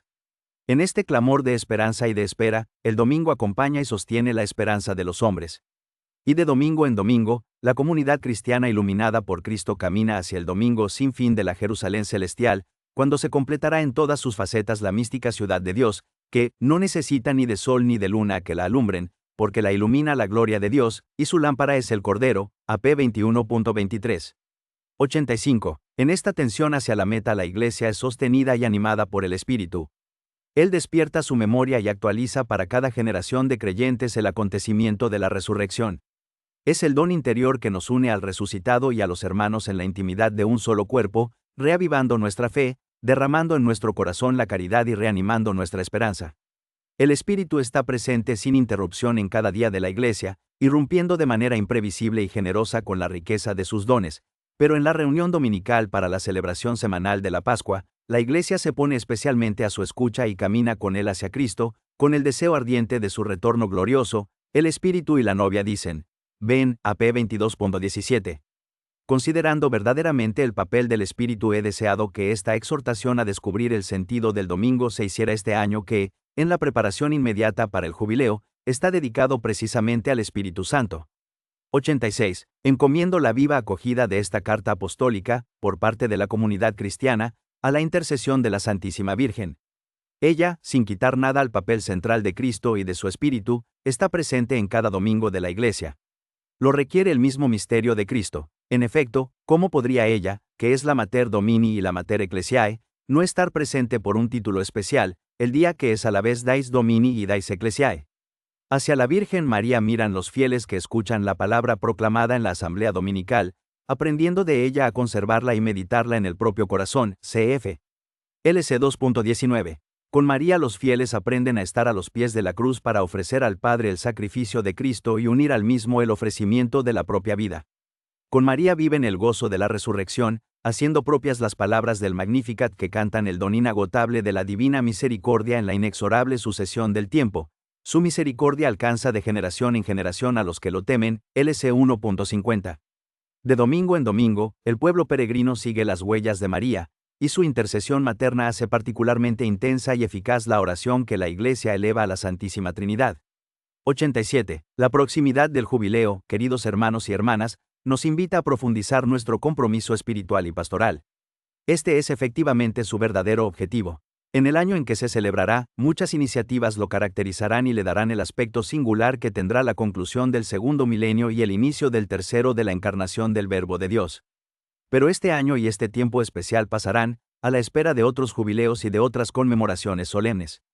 El domingo, con su solemnidad ordinaria, seguirá marcando el tiempo de la peregrinación de la Iglesia hasta el domingo sin ocaso. Os exhorto, pues, queridos hermanos en el episcopado y en el sacerdocio, a actuar incansablemente, junto con los fieles, para que el valor de este día sacro sea reconocido y vivido cada vez mejor. Esto producirá sus frutos en las comunidades cristianas y ejercerá benéficos influjos en toda la sociedad civil. Que los hombres y las mujeres del tercer milenio, encontrándose con la Iglesia que cada domingo celebra gozosamente el misterio del que fluye toda su vida, puedan encontrar también al mismo Cristo resucitado.